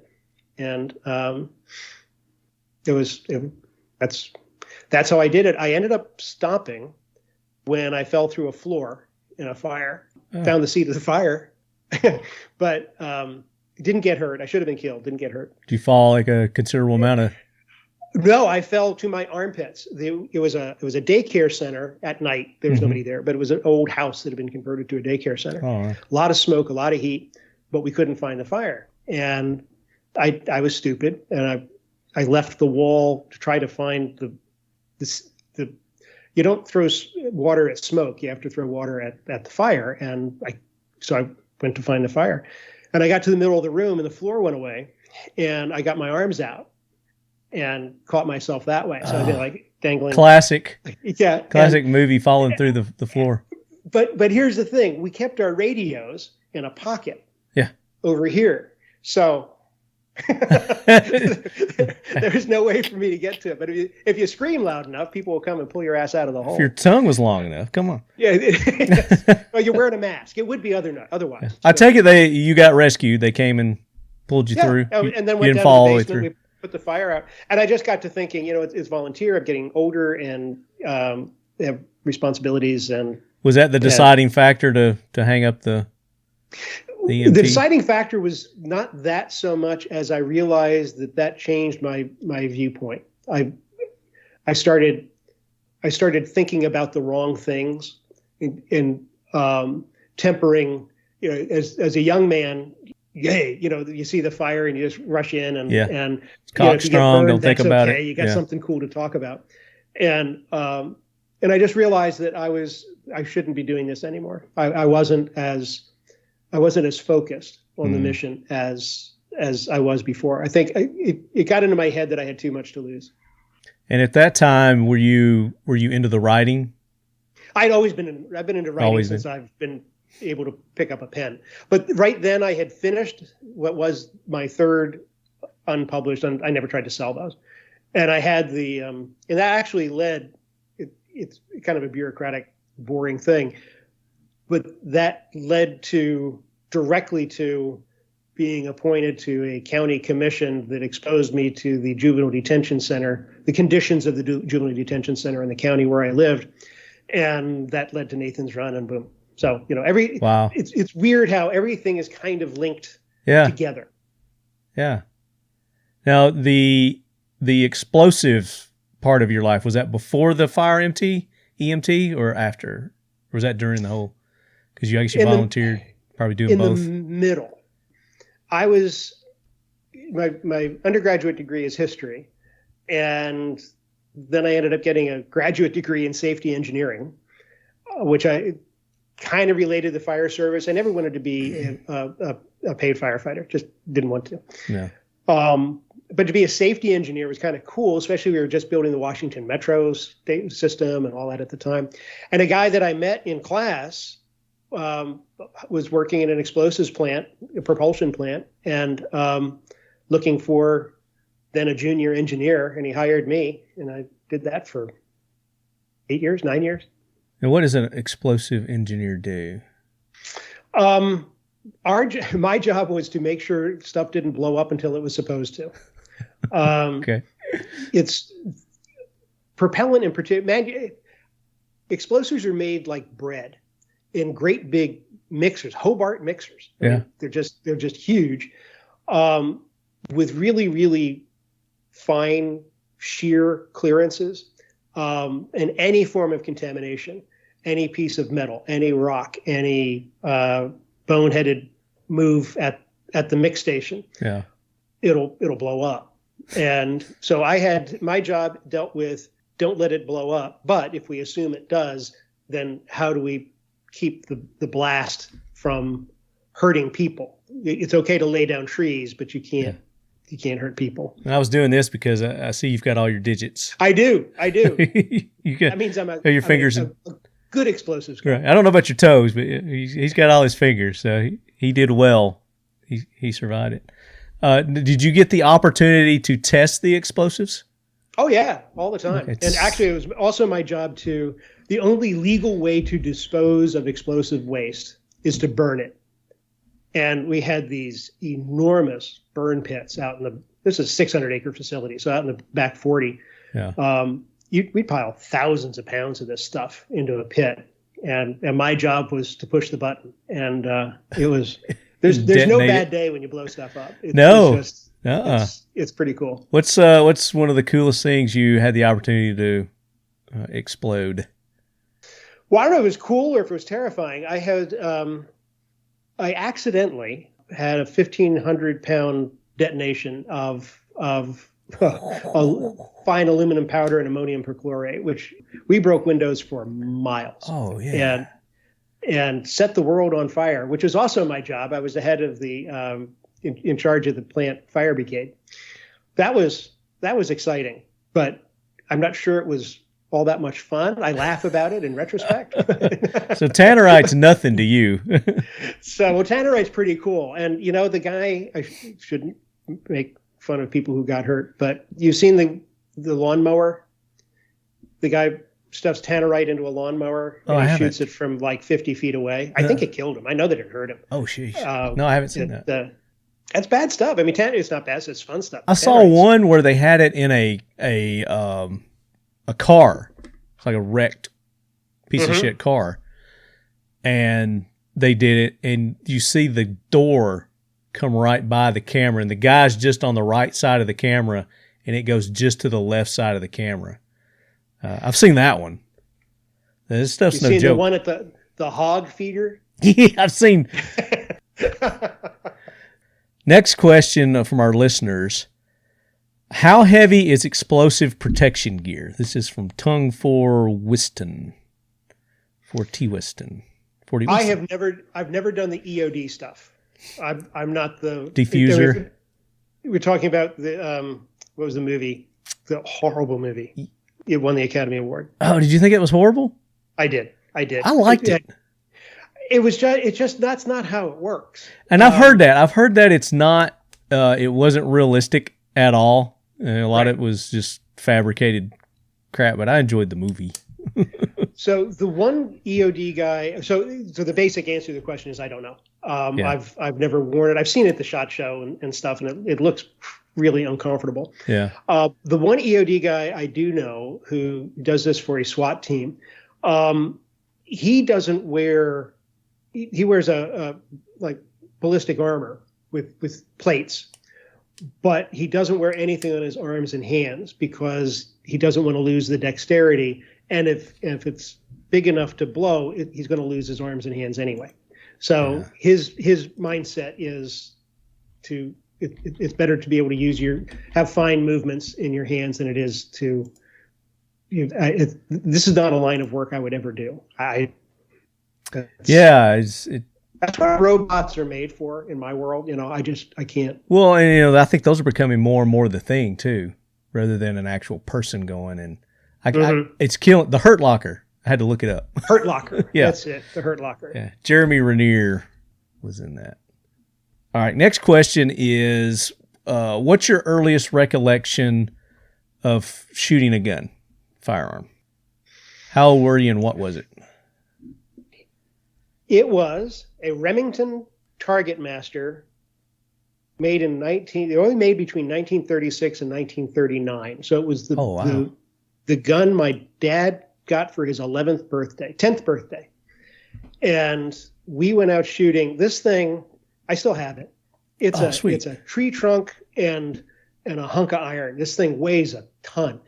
And it's a single shot bolt action 22. Okay. So you open the bolt, slide it in, and then you have to pull back the hammer and shoot it. Yeah, I've got one of those. Yeah. It was an indoor range in Annandale, Virginia. I don't think the place exists anymore. So that's how I learned to aim and shoot. And there's a lot of surface rust on it now because it wasn't stored all that well. Yeah. But I still take it to the range, and you can still drive nails at 50 yards with that thing. There you go. I'll get you some of this. I'll get you some of this. You can, it'll definitely go in and clean it, and then it'll protect it too and keep it from getting any more rust. Talking about the Seal 1, guys. Okay. Yeah, cool. Very, very good on preventing rust and corrosion. It's good stuff. And I just put this thing in storage. I wish I had thought to keep it.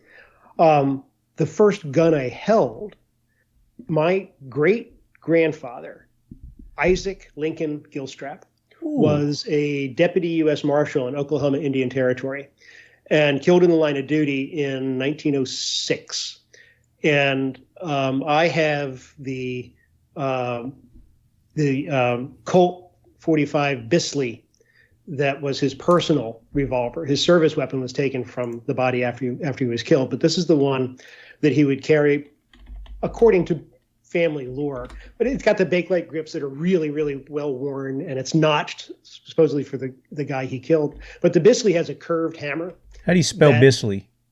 I'm sorry, Bisley, I think. There it is. Go ahead. I'm going to pull it up while you're talking. Okay.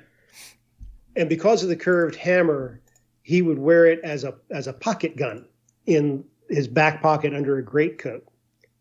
And he was serving a warrant on a guy named Wattenbarger. And Wattenbarger drew down on him, and my grandfather beat him to it and shot him, killed him. And under the trigger guard, just forward, and I'm pointing, it doesn't mean anything to you, but go straight up, right in there, right on the bottom surface. Mm-hmm. He carved a big X, and family lore has it he swore that he would never kill again. I have no idea if any of that story is true, but that's a good story. Gun. And it was the first one I held. You did not touch that gun without Dad there. But it was. So you still have it? You have it? Oh, I do. I do still have it. Oh, wow.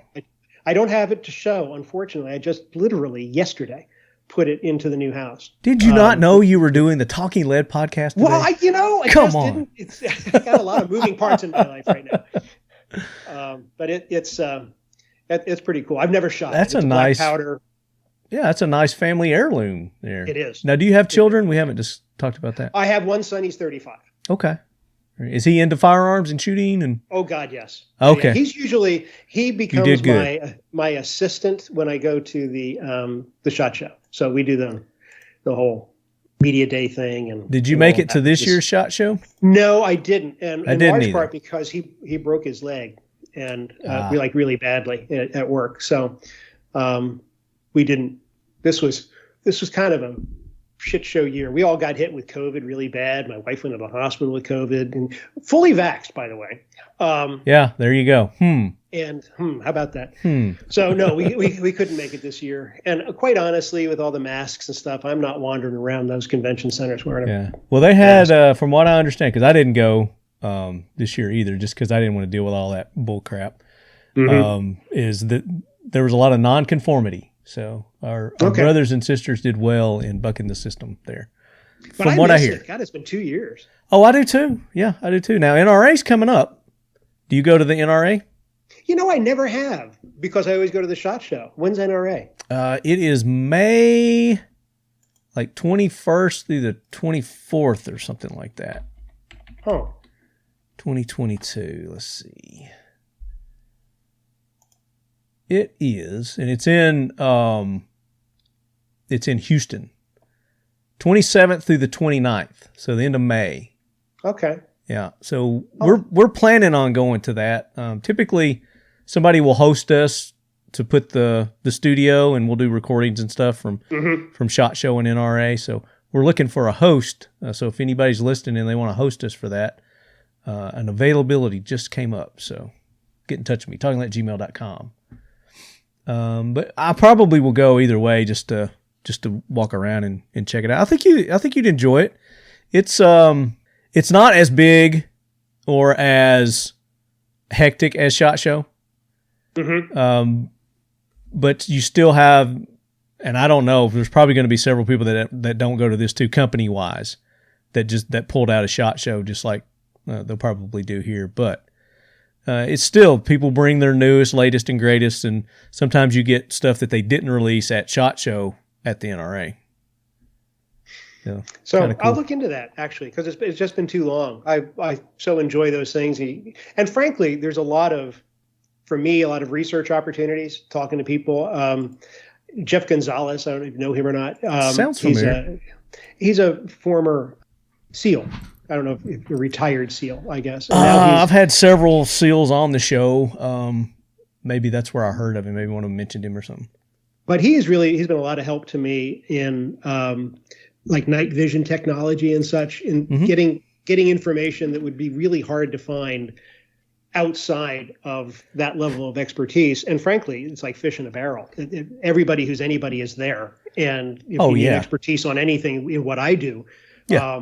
I'm supposed to look smart, or Johnathan. I need to make Johnathan Grave look like he knows what he's doing, and that's kind of one of our questions from our listeners. I saw that. I think it might have been P-Man 301. How much boots on the ground research do you do into one of your Johnathan Graves or the Victoria books? Well, do you actually go visit the sites?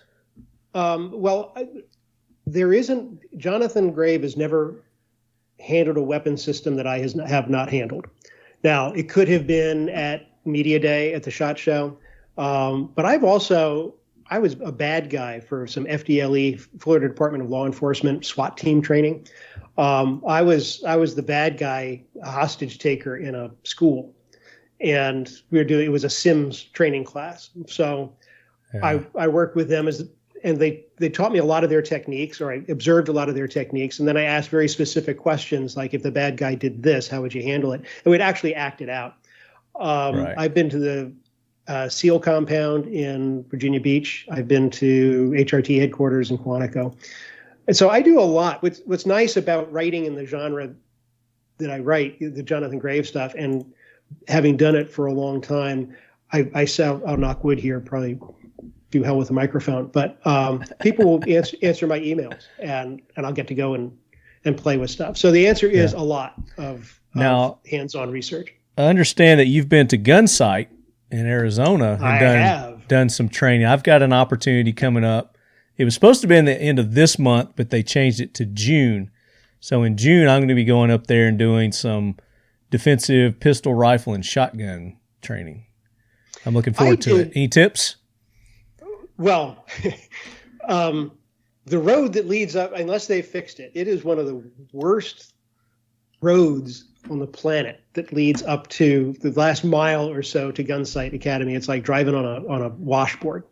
But apparently they do that on purpose. The locals don't want people speeding.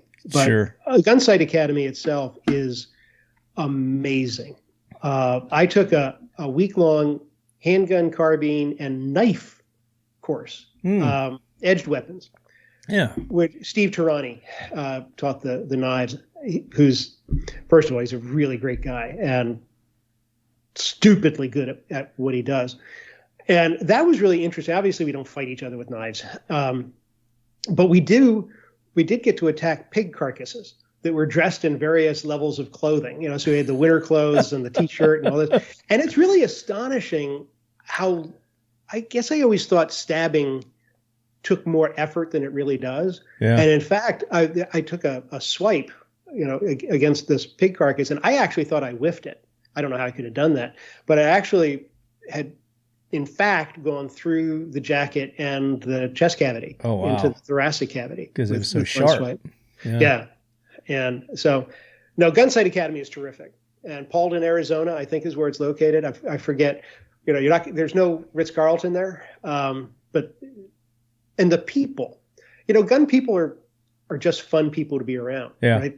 They're sort of, it looks like, because it was a pistol and carbine course, you're doing a shotgun course as well, the lobby of the hotel looks like it's a departure from some, military outfit, right? Yeah. Well, that's the way, any of these like events or shows that you go to, like these range day events and things like that, right. You go to the hotel and it's just full of gun people, and all the workers and local are just like looking around like, what the hell? Who are these yahoos? Do you ever go to any of those other range days, like an Iraq veteran or there's other people that put on range days throughout the year, shooting competitions? All, I'm not an Iraq veteran, so that would, but that's just the name of the YouTube channel. He was a veteran. He's like one of the big YouTube guys, and they put on a range day, and all the gun companies come out, Glock and Keltec and SIG and. Mm-hmm. All those kind of, but it's a smaller, more intimate, kind of thing where it's just media people that come out, like other YouTubers, other podcasters, and things like that. No, that sounds like a lot of fun. I'd like to score an invitation. One of the coolest things I know a guy. Okay, I know a guy. All right, let's do it. I know a guy. About 4 years ago, I guess, I went down to Quantico the Marine Corps base was the Joint Captured Materiel Exploitation Command, which was a demonstration of all the shit that they picked up from battlefields that belonged to other armies and other insurgency groups. So, I shot a PK. I shot. That would be cool. All they had. It was very cool. That would be awesome. Yeah. And but however, first time I've ever been to a place that you do pick up every bit of brass that you fire. The last thing that doesn't matter who you are, you're a visiting author, it doesn't matter. You get on your hands and knees with that bucket and you go and you pick up every spent shell casing, which I have no problem with at all. Yeah. It's just, I had never seen that before. Unless I'm shooting a minigun, or something like that. Then yeah. I'll probably just say, I'll pass. Shovel. Shovel. Magnet. You seen those big magnets that they have at ranges? That's tough with brass, but. Yeah. Well, they got those little spiky things that just kind of pick them up. But I've seen them do that. I was gonna tell you something else. I went to Poland a couple of years ago. Got to go to Poland to the it's an AK manufacturer there, AK-47 manufacturer, and we got to do tours of these other facilities. And one was a tank facility where they refurbished old tanks and put new electronics and furniture and everything like that, and then I guess they resold them to other militaries and things like that. But that was really cool. But this one had all this surplus stuff like you're talking about. They had old night vision, like 60s, 70s type. Oh my God! Stuff that they used Star over scopes and all and that. Yeah, I mean it was amazing. But they had just crates and crates and crates that you could see for thousands of yards of all this stuff. It was like, oh, this is amazing. That was a good time. So that was your earliest, the Bisley. Is that what it's called? Bisley. The Bisley. Now has your character used the Bisley in one of your novels yet? No, I think single action, 6-shot. Heavy piece of iron. That's not really Johnathan. But it'd be one of those things where it was just an emergency situation, and there it was, and Now, I don't know if you're being serious or joking, but you touch on a thing that makes my life difficult. In that the Bisley hasn't been made. Well, that don't want to go too far over my skis. To my knowledge, they stopped making that like early on, like 1908, 1909, something like that. Yeah. And they were black powder. Well, you'll blow it apart if you take modern 45 long Colt and you shoot it, it'll blow the thing apart. It's not made for that. Those are the gun details that sometimes are not worth researching to find out. And when in fact I could just have him reach for something else. Yeah. Or a bad guy reaches for that and doesn't know that, and he puts the bullet in. And your guy knows it. Johnathan knows that it's going to blow up, and he's just standing there like Superman. I am funning with you. Thank you. Yeah. So when it comes to pop culture, you're a writer. I know you probably don't get into a lot of watching TV and movies and stuff like that, but you grew up, you were younger once. What was like your go-to like TV show or movie, or maybe it was a book? Books and magazines were big in our day. You get you said you don't get into monsters, but like those Fantasia magazines, you remember those that had I do. The monsters and things like comic books. Comic books were big when I was growing up, and I got into comic books.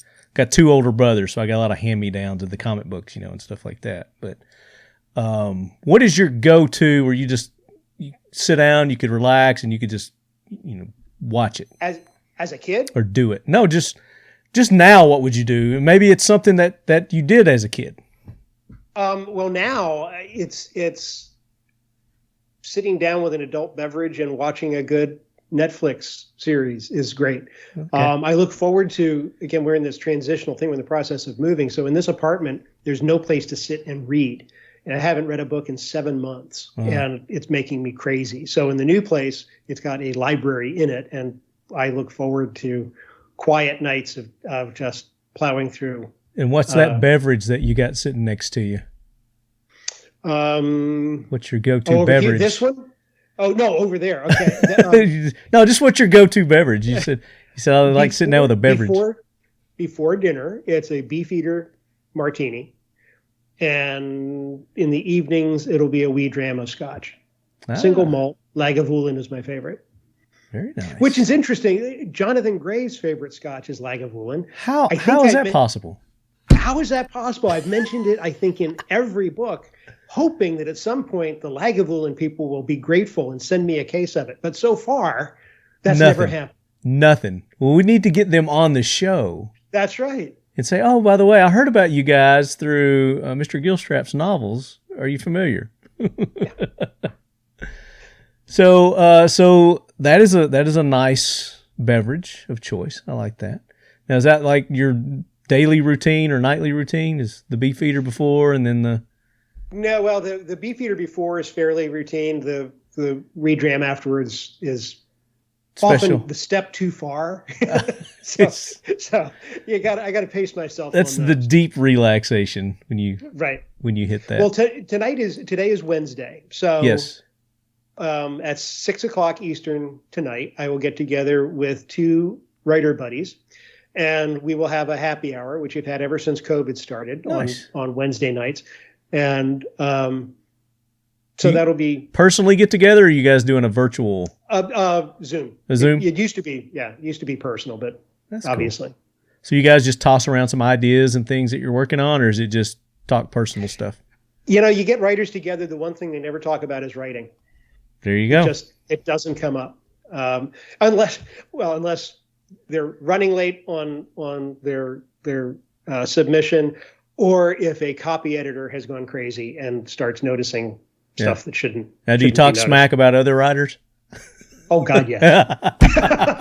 Oh God, yes. Of course you do. we're men, right? Of course we're going to do that. That's right. We have some very strong opinions that will never be aired anywhere outside of that Zoom call. Yeah. Now, were you a Magnum PI fan at all growing up? I was in college when Magnum PI was the thing, so I didn't watch a lot of them. Yeah. I'm a huge fan of Blue Bloods. Blue Bloods. The current Tom Selleck thing. Haven't watched an episode of that. Haven't seen it. But what I recall of Magnum, I remember a Ferrari, and a lot of door kicking and some weird English guy that never made sense. Higgins, and then they lived on this estate in Hawaii that was owned by a famous writer. Oh, okay. He's fictional, but right. That's why I was asking. Is like, was that maybe something that led to you wanting to become a writer as well? But no, that answers my question. I devoured books when I was a kid. I think you would like Magnum PI. I think, and you can watch it. I think it's on Hulu or something right now. Oh, I see it pop up periodically. IMDb. I watch segments of it. It looks entertaining. Well, there's a new one out. Kind of campy. It's definitely 80s, but it's really good. And there's a lot of the literary stuff in there because of the guy Masters, but he narrates his own story throughout it. Magnum does. He's a private investigator kind of thing. And he self-narrates, and what is that when you look at the camera? Breaks the third wall. Breaks the fourth wall. Fourth wall or what? He does that a lot in it as well. But I think you might enjoy it. If you ever get an opportunity, you're sitting down with your nice adult beverage there. Now, my favorite detective story or series of that era was Rockford Files. I thought James Garner was perfect for that. Yeah, that was a good series. I remember that. I enjoyed it. Movie-wise, what's like your favorite all-time movie? My favorite style movie? No, your favorite all-time movie. Ooh. Well, let me do it this way. There are movies that if they come on, I can't turn them off. Okay? So that's perfect. To do one would be difficult. Apollo 13 is one. Ah, yeah, love it. Tombstone with Kurt Russell is another. There are so many quotable lines out of that. Oh yeah. Crimson Tide. The football movie, the submarine movie. Submarine movie. The one with Denzel Washington and Gene Hackman. Okay, it's Crimson Tide. Yeah, I think it is. Okay. Crimson something, but I know which one you're talking about. Yeah. I guess that's and there are others. I love To Kill a Mockingbird, which is not something you watch over and over again. Yeah. Die Hard. The one with Samuel L. Jackson, which I think was... They're like New York or something? Yeah, and Samuel L. Jackson is Zeus. Yeah. I just love Samuel L. Jackson. He's just good in everything. Oh, in the John Wick movies. I'm addicted to the John Wick movies. I think that as impossible and over the top as we all know it is, there's something about the John Wick world with the club. Oh yeah. And the rules of engagement and the safe space with the hotel and the coins. Yep. Yeah, that's great. Now I was going to also ask, when I was asking you about the gun sight, who else have you trained with, or like cool places have you gone to get some of your data for your books? Well, when I was at Gun Sight Academy, my pistol instructor was Rob Latham. It doesn't get any better than that. Yeah, which is pretty good. I will never be that good. I will just never be that good. And he's top 1%. And who else have I? Whoever is. Oh, the lead instructor for the SEAL team the Devereux compound in Virginia Beach. I trained with him for a couple hours. The lead instructor for the SWAT team at FDLE in Florida. I've been very lucky to stumble into good pistol instructions. Yeah, well, I just wish it took better. I am fine at 12, 15 yards, and first shots are guaranteed. It's like anything. The more you do it, the better you're going to get at it. How often do you go to the range? I used to go more often than I do now. Yeah. COVID.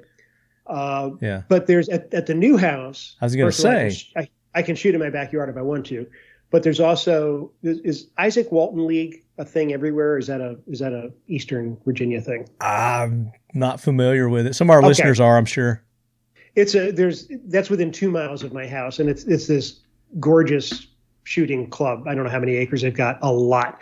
Yeah. But they've got rifle and pistol and carbine and all that. So it's a membership that's pretty affordable. And so I intend to join that, and then it'll become part of my certainly weekly routine. So speaking of that, what is your next, once you get that next big fat check, or I'm just kidding on that, but it's on your radar right now. It's like, as soon as I get the opportunity, I'm going to go out and I'm going to buy that. It could be a gun. It could be a piece of kit. It could be vehicle. It could be anything. It could be a typewriter. Well, no. No. I've spent too many times on typewriters. Yeah. I would like an old school Coach gun. One of those short barrel. Double barrel. Yeah, and I want it to be hammered. It's just something that I would like to add to the Have you collection. seen those the pistol ones that they make? So they're not a sawed-off, it's not an SBR, and it's just a firearm is what they call it. Mm-hmm. It's in that gray area. And I've seen a couple of companies that have come out with those. I don't know how many guns I have in my collection. I'm not a collector. I know people who are collectors. It's there's a quote out there that says, "My greatest fear in life is that after I die, my wife will sell my guns for what I told her I paid for them." And it happens every time. But so you want a stagecoach gun, shotgun, old. Yeah. Okay. I think maybe a Stag's Leg 357 Magnum. Lever action. Lever action. Yeah. Yeah. That'd be that might cool. scratch that itch too. That'd be kind of cool. I've been hooked on the westerns lately, and specifically the spaghetti westerns, because I used to watch those a lot growing up, and I just, for some reason, I guess I saw one on one of these streaming things. I started watching it, and now I've just That's all I watch in the evenings now, is I watch some kind of spaghetti western. And, you know, they've got a lot of those stagecoach guns and the lever actions. And so, yeah, I've really been enjoying those. So laws be damned, rules be damned, you know, money be damned. What would you own? And I know you just built your dream house, so exclude that because you've got that already checked off your bucket list there. Not necessarily a firearm. It could be anything. It could be anything. There's no laws preventing you from it. There's no money preventing you from it. Just your morals. I would have a plane and a pilot. Okay. To take me wherever I want to go when I want to go there without a mask. You're almost getting that anyway. So yeah, right. Yeah, exactly. Sure. You get the John Gilstrap Gulfstream. There. Yeah. That's again. Couple more movie deals. There's always is there a certain type of business, certain type of plane that you would have, and would you have it kitted out a certain way? I would have it kitted out in luxury. I've reached that stage in my life that I like to go from place to place and do it well. I'm not a car guy. I own a Jeep. I love my Jeep. Yeah, nothing wrong with that. Wrangler, kind of basic, and that's fine for me.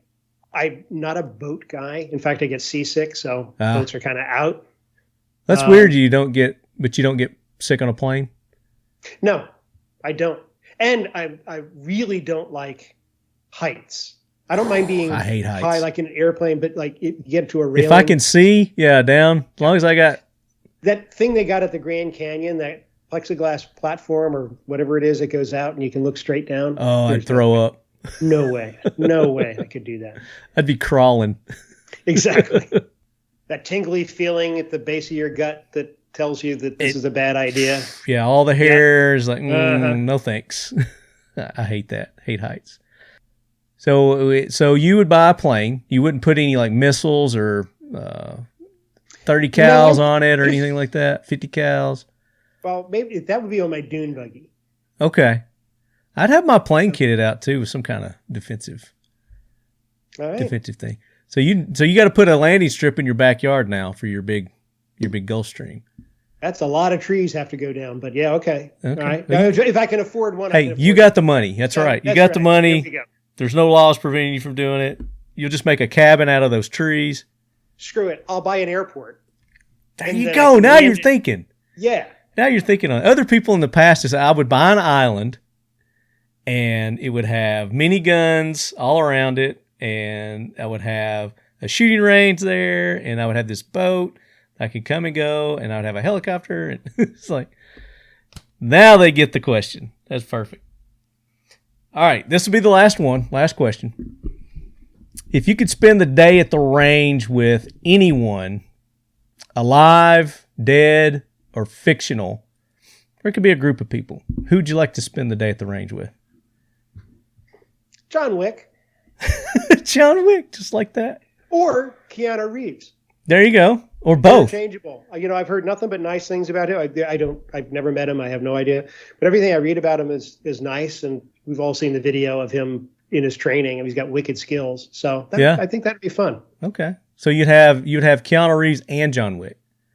The same person. They're interchangeable. Well, they're not, because one's a character and one's... So you could have the John Wick character there, and then you have Keanu Reeves there. Two different people. Okay. John Wick would be more interesting. Okay. You could have a group of... You can have them both. Okay. All right. Yeah. Fun. That's what we'll do. Done. I like it. So that training that he did with Taryn Butler, have you ever been there? I have not. Okay. No. I would think that would be some place that you might check out and go visit. A man of your stature. Yeah, given the opportunity, I'll go anywhere. You'll go. I think all it takes is an invitation, and I'm there. All it takes is an invitation, and I'll shoot any stupid gun. I actually own. You haven't asked the question, but it's the stupidest gun I own is a North American Arms mini revolver. How did you know that was one of my questions?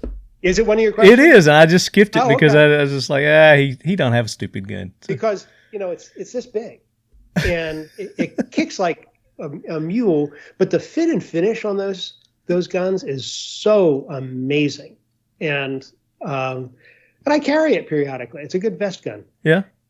It's accurate to however far you can point it accurately, right? Well, I actually got a laser sight for it. did you really? Yeah, I did. So because you can't aim, barely fit it in your hand, right? Yeah. So Well, that's for more close range type. it's a belly gun. Yeah. Yeah. Poke him in the belly. Boom, boom. Get out of my way. So you carry that quite often. Now I understand you're a Glock guy. I am a Glock guy. I am a Glock guy as well. That's my preferred firearm. It's not that, I'm just hog heels over Glock. It's just that's the one that fits my mitts the best. It fits my hand. It shoots well. It's reliable. You don't have to. I am a gun cleaner, just because I actually enjoy the process of breaking them apart and cleaning them. I do too. I know guys that have never cleaned their Glocks. Gunny was one of those people. The Gunny, yeah, Arlie Ermy. Mm-hmm. Never cleaned his. He had 5,000 rounds through his, and he's like, never cleaned it once. Still runs great. This is my EDC. It's a Gen 519. I've got a threaded barrel, extended barrel, Enforce light on it. I've got these things that I put on here. This is from a company called Arachnagrip. Mm-hmm. I don't know if you can see it or not. But it's kind of like sandpaperish. It gives gives you a little better grip on your slide when you're racking it. And everybody can see I cleared it. It's not loaded. Mm-hmm. So don't anybody send me any mail about it. Which is yours? Which Glock do you like to carry? The 42, which I bought before the 43 was available. Okay. I kind of wish I had waited. And I also carry a Honor Defense Honor Guard in 9mm.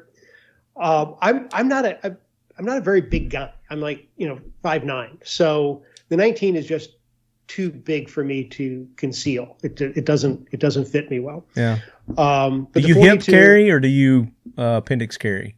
How do you carry? Somewhere between 2 and 3 o'clock. Okay. And unless I'm going to be walking around a lot, and then it might slide around to 4. But it's appendix carry.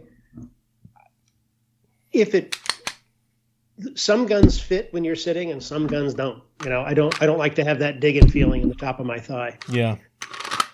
Well, I used to do the 17, but it was too long, and it would jab me in the nads. So I went to the 19, and it fits fine. And I appendix carry. Okay. So, now when I'm doing training and stuff like that, on the gun belt and doing the rigs and all that, obviously I'm doing it from the side and different things like that. Now I'll tell you something that I have never been trained on. All the training I've done is always from an outside band exposed holster. Okay. So the whole business of lifting the garment and drawing and firing, I do that with a cert gun or I'll do dry fire, but I've never actually, and most ranges don't let you do that. They get upset. So that whole cycle is something I would be interested in training. I was going to say that is definitely a training course. You need to train the way you carry for EDC. So it's always where I carry. It's just not. You don't have the cover garment. Right. But getting used to that garment and all the ins and outs that can go with a vest. Wearing a vest that day or a jacket or something along those lines. You definitely should do that if you get the opportunity. And you're up in West Virginia. Yeah, there's all kinds of places that. Oh yeah, there's one. Get some training in. Oh God, he's going to kill me for not. Give him a plug. Give him a plug. I know. C.R. Newland is the guy that owns it, and it is. As soon as this is over, I'll look him up. C.R. Newland. Yeah, he's the owner of the range. Echo Valley Training Center. Echo Valley, that's the one. Ba-boom. Yep. There you go. It's massive. And he's got old cars and school buses and shit just parked everywhere. And if you want to shoot at it, you can shoot at it. He's got a long-range rifle course that you can do. The facility itself is used a lot for SWAT training and that kind of stuff. But I go out there, and my son and I will go out there and run through the whole arsenal. It's a great place. So anyway, our listeners that are up in that area, check out C.R. Newland Echo Valley Train Center. It's a good tip from John there. And it's an old school shooting range. You are your own RSO. Yeah. It's the individual ranges are set up, so you have the whole. I like those. We've know, got a couple of those around here where I live in Murfreesboro. There's one called Owl Creek OK Corral. It's called OK Corral. And it's one of those where you self-police and, do all that stuff yourself. And you can do the training and all that stuff on their pistol ranges. Very good. Is there anything else that we need to talk about as far as what's coming up with you, John? Books, you got signings coming up that listeners could attend? COVID. So no, there are no. Oh, we were talking about. I am happy to give away a couple of books. Oh yeah, let's do that. You have to figure out the mechanics of what people have to do to get them. No, they just had autographed and everything. Nice. So they posted a question. So let's go to our listener questions here. And this is how we do it on this show, and the leadheads know it. You have to participate.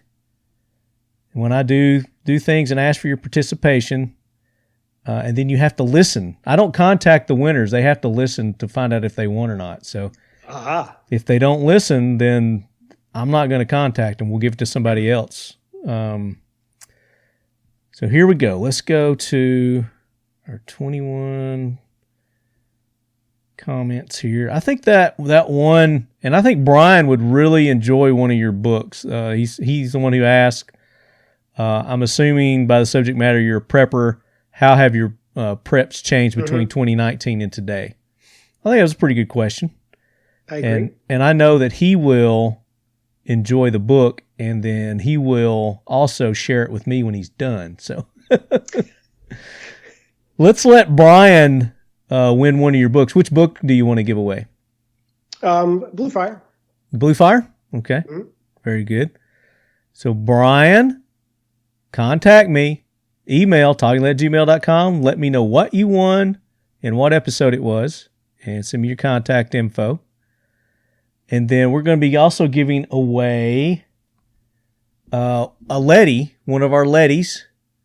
It's not going to be this one in particular, but it's going to have our logo back here on it. You have our classic logo from our guys over at Dipstick that do our, and we call these Lettys, John. They're not Yetis, they're Lettys. Keeps your drink seconds colder than a Letty. The talking Letty. But it's not made from lead. It's safe to drink out. I'm not gonna say because 20 years from now when they find that these cups are causing people to die, then you drink at your own risk. But you can put your favorite beverage in there and it will keep it cold. How about? And here's a question. We didn't ask this one. How often do you do book signings? And I guess it's dependent, like you said, on this crazy environment that we're in now. But a lot of people have lifted their COVID restrictions, especially in this part of the country, and it's not been that way for a long time. When life returns to normal, and hopefully it will in June when the next Grave book comes out, what you need to do, anybody needs to do for a book signing is contact your local bookseller. Or reach out to me with the name of your local bookseller. I don't actually bring the books. The bookseller has to bring books in, right? And to get them involved. And if you give me the john@johngilstrap.com is my email address, and I will forward it to my publicist in New York. They'll reach out and make that happen if it can be made to happen. There you go. Very good. So Tongue for Twistin' is this guy's Instagram name. So Tongue for Twistin', shoot me an email, talkinglead@gmail.com, and let me know what you won, which you won one of the Lettys, and I need your contact info. I need a place to send it. And we're going to give away, is that any other books? Is that what we're doing there, that one? Or are you gonna we'll do Blue Fire again. Okay, we'll do another Blue Fire. How about, were there any of the questions that I asked you that you particularly were fond of? Me? Yeah. I've enjoyed the conversation. Oh, I meant from our listeners. I meant from our listeners, not mine. Not mine. I think the prepper question and how has it, the assumption that I am one and then how has it changed? It's intriguing because that's one that's never been asked before. Oh, okay. Well, he won a book, so he's not going to win two. How about AKM Archer? He asked several questions. He wanted to hear some EMT stories, which we told some EMT stories. He also asked about the apocalyptic writing. What drew you to the post-apocalyptic writing? Let's see. He had another. Best story from being a powder monkey. Explosive safety expert. I think, the accidental detonation of 1,500 pounds. We did that. Yeah, we talked about that too. So, I think he'd be a good candidate for that book. So, AKM Archer. Email me, talkinglead@gmail.com. Tell me what you won, what episode, need your contact info. And I just saw this one. This was one posted since we started recording here. It says, I've never read one of your books. Looking forward to your interview. What is your biggest grammar pet peeve? Mine is, quotes, me and Lefty instead of Lefty and I. So, Corey Brown asked that. He always asks crazy questions. Is the like. So we went to down to the store and we did the buy things it just makes me crazy. Like nails on a. Yep.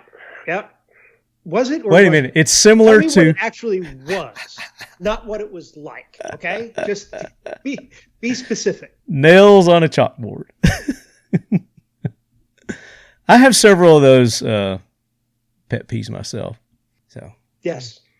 It's like this, man. So, it's like the coolest thing ever. It's like the coolest thing ever.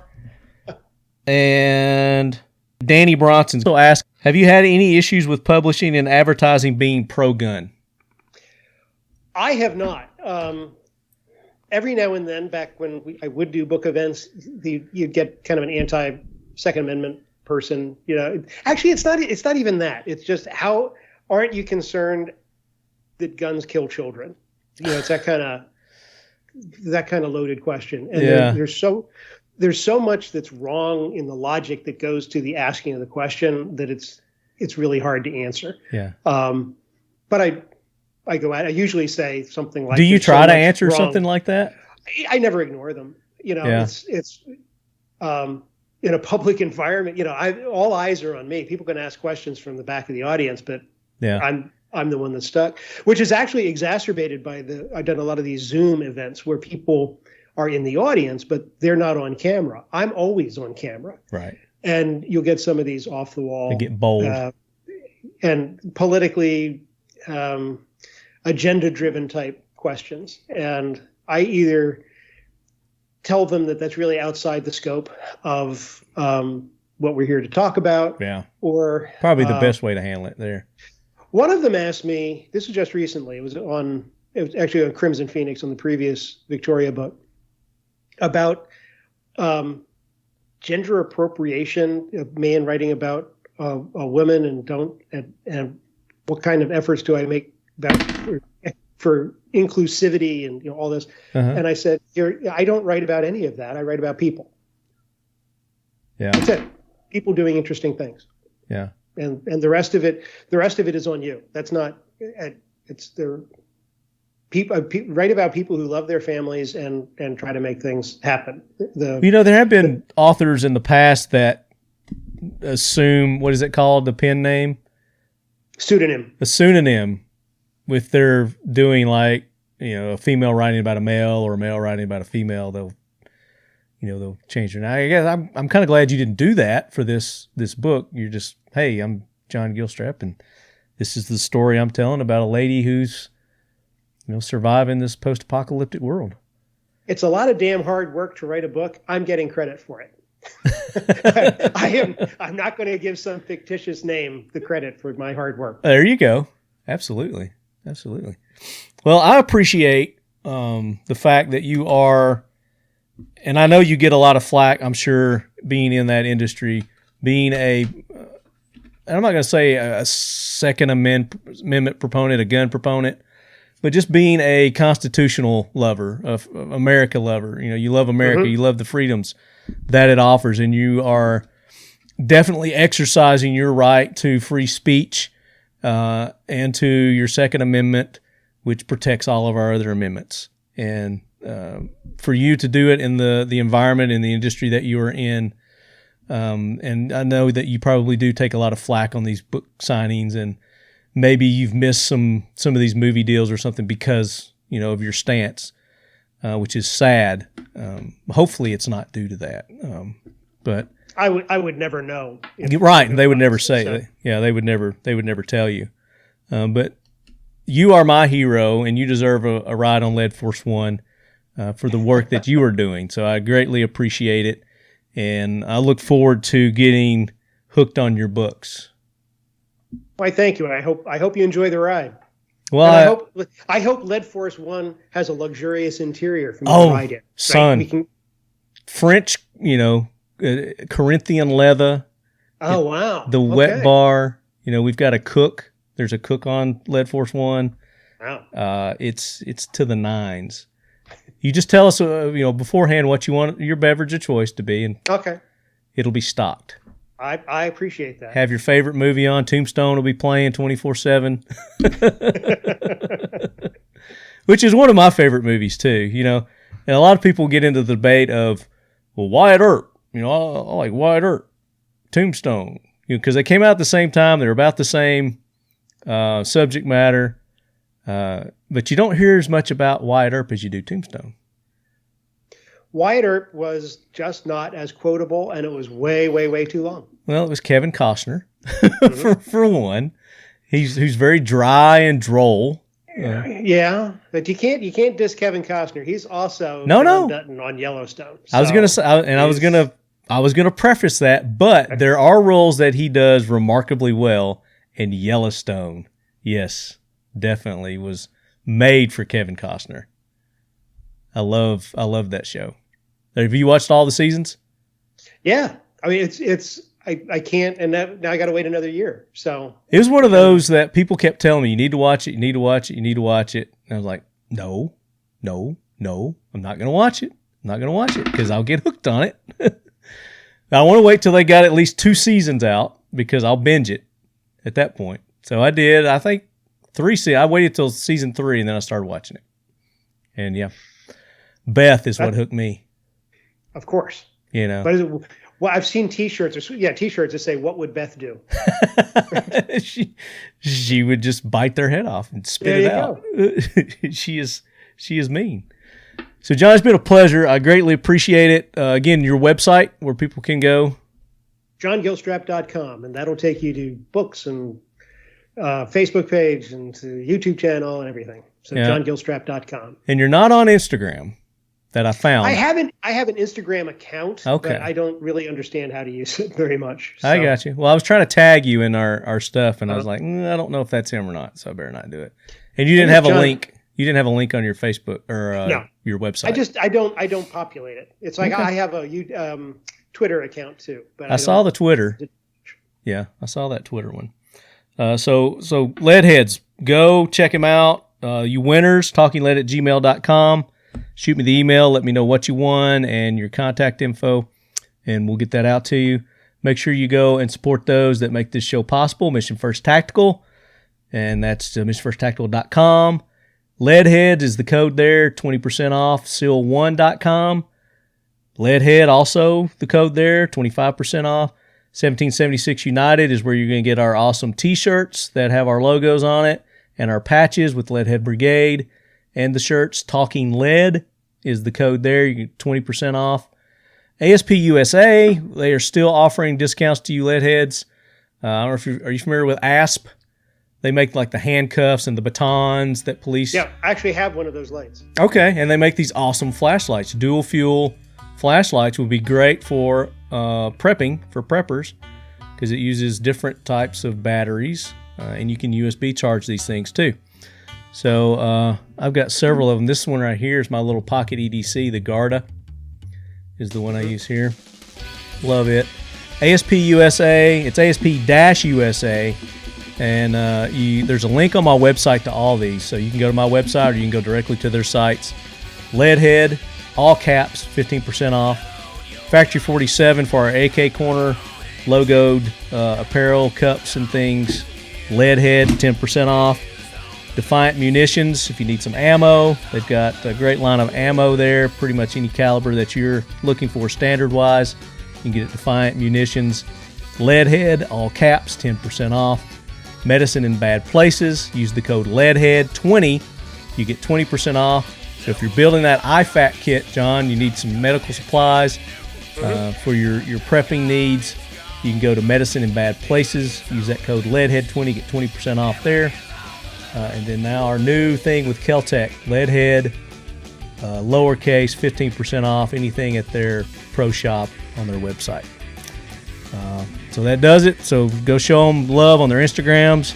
Let them know that you heard about them here on Talking Lead. Check out John and all his awesome books. He's got more than just those that we talked about there. I definitely want to check out the one about the rescue. Johnathan Grave? No, not Johnathan. Oh, no, 6 Minutes to Freedom. 6 Minutes to Freedom, yeah. That sounds like that's going to be a really good book, too. I'm going to check that out as well. But again, thank you so much, John. You're welcome back anytime, and hopefully we can... Thanks for having me. It's been a lot of fun. We can meet up at the range sometime. That'd be great. You would be the person that I'd want to spend the day at the range with. Aw, thank you. There's my answer. So until then, Leadheads, as always, keep your loved ones close. And your firearms closer, and keep a book by your bedside. I recommend anything with John Gilstrap's name on the spine. I like that. That's good. Very good. You did a good job, man. Awesome. You survived the Talking Lead podcast marathon. How does it feel? It was a lot of fun. You're very good at what you do.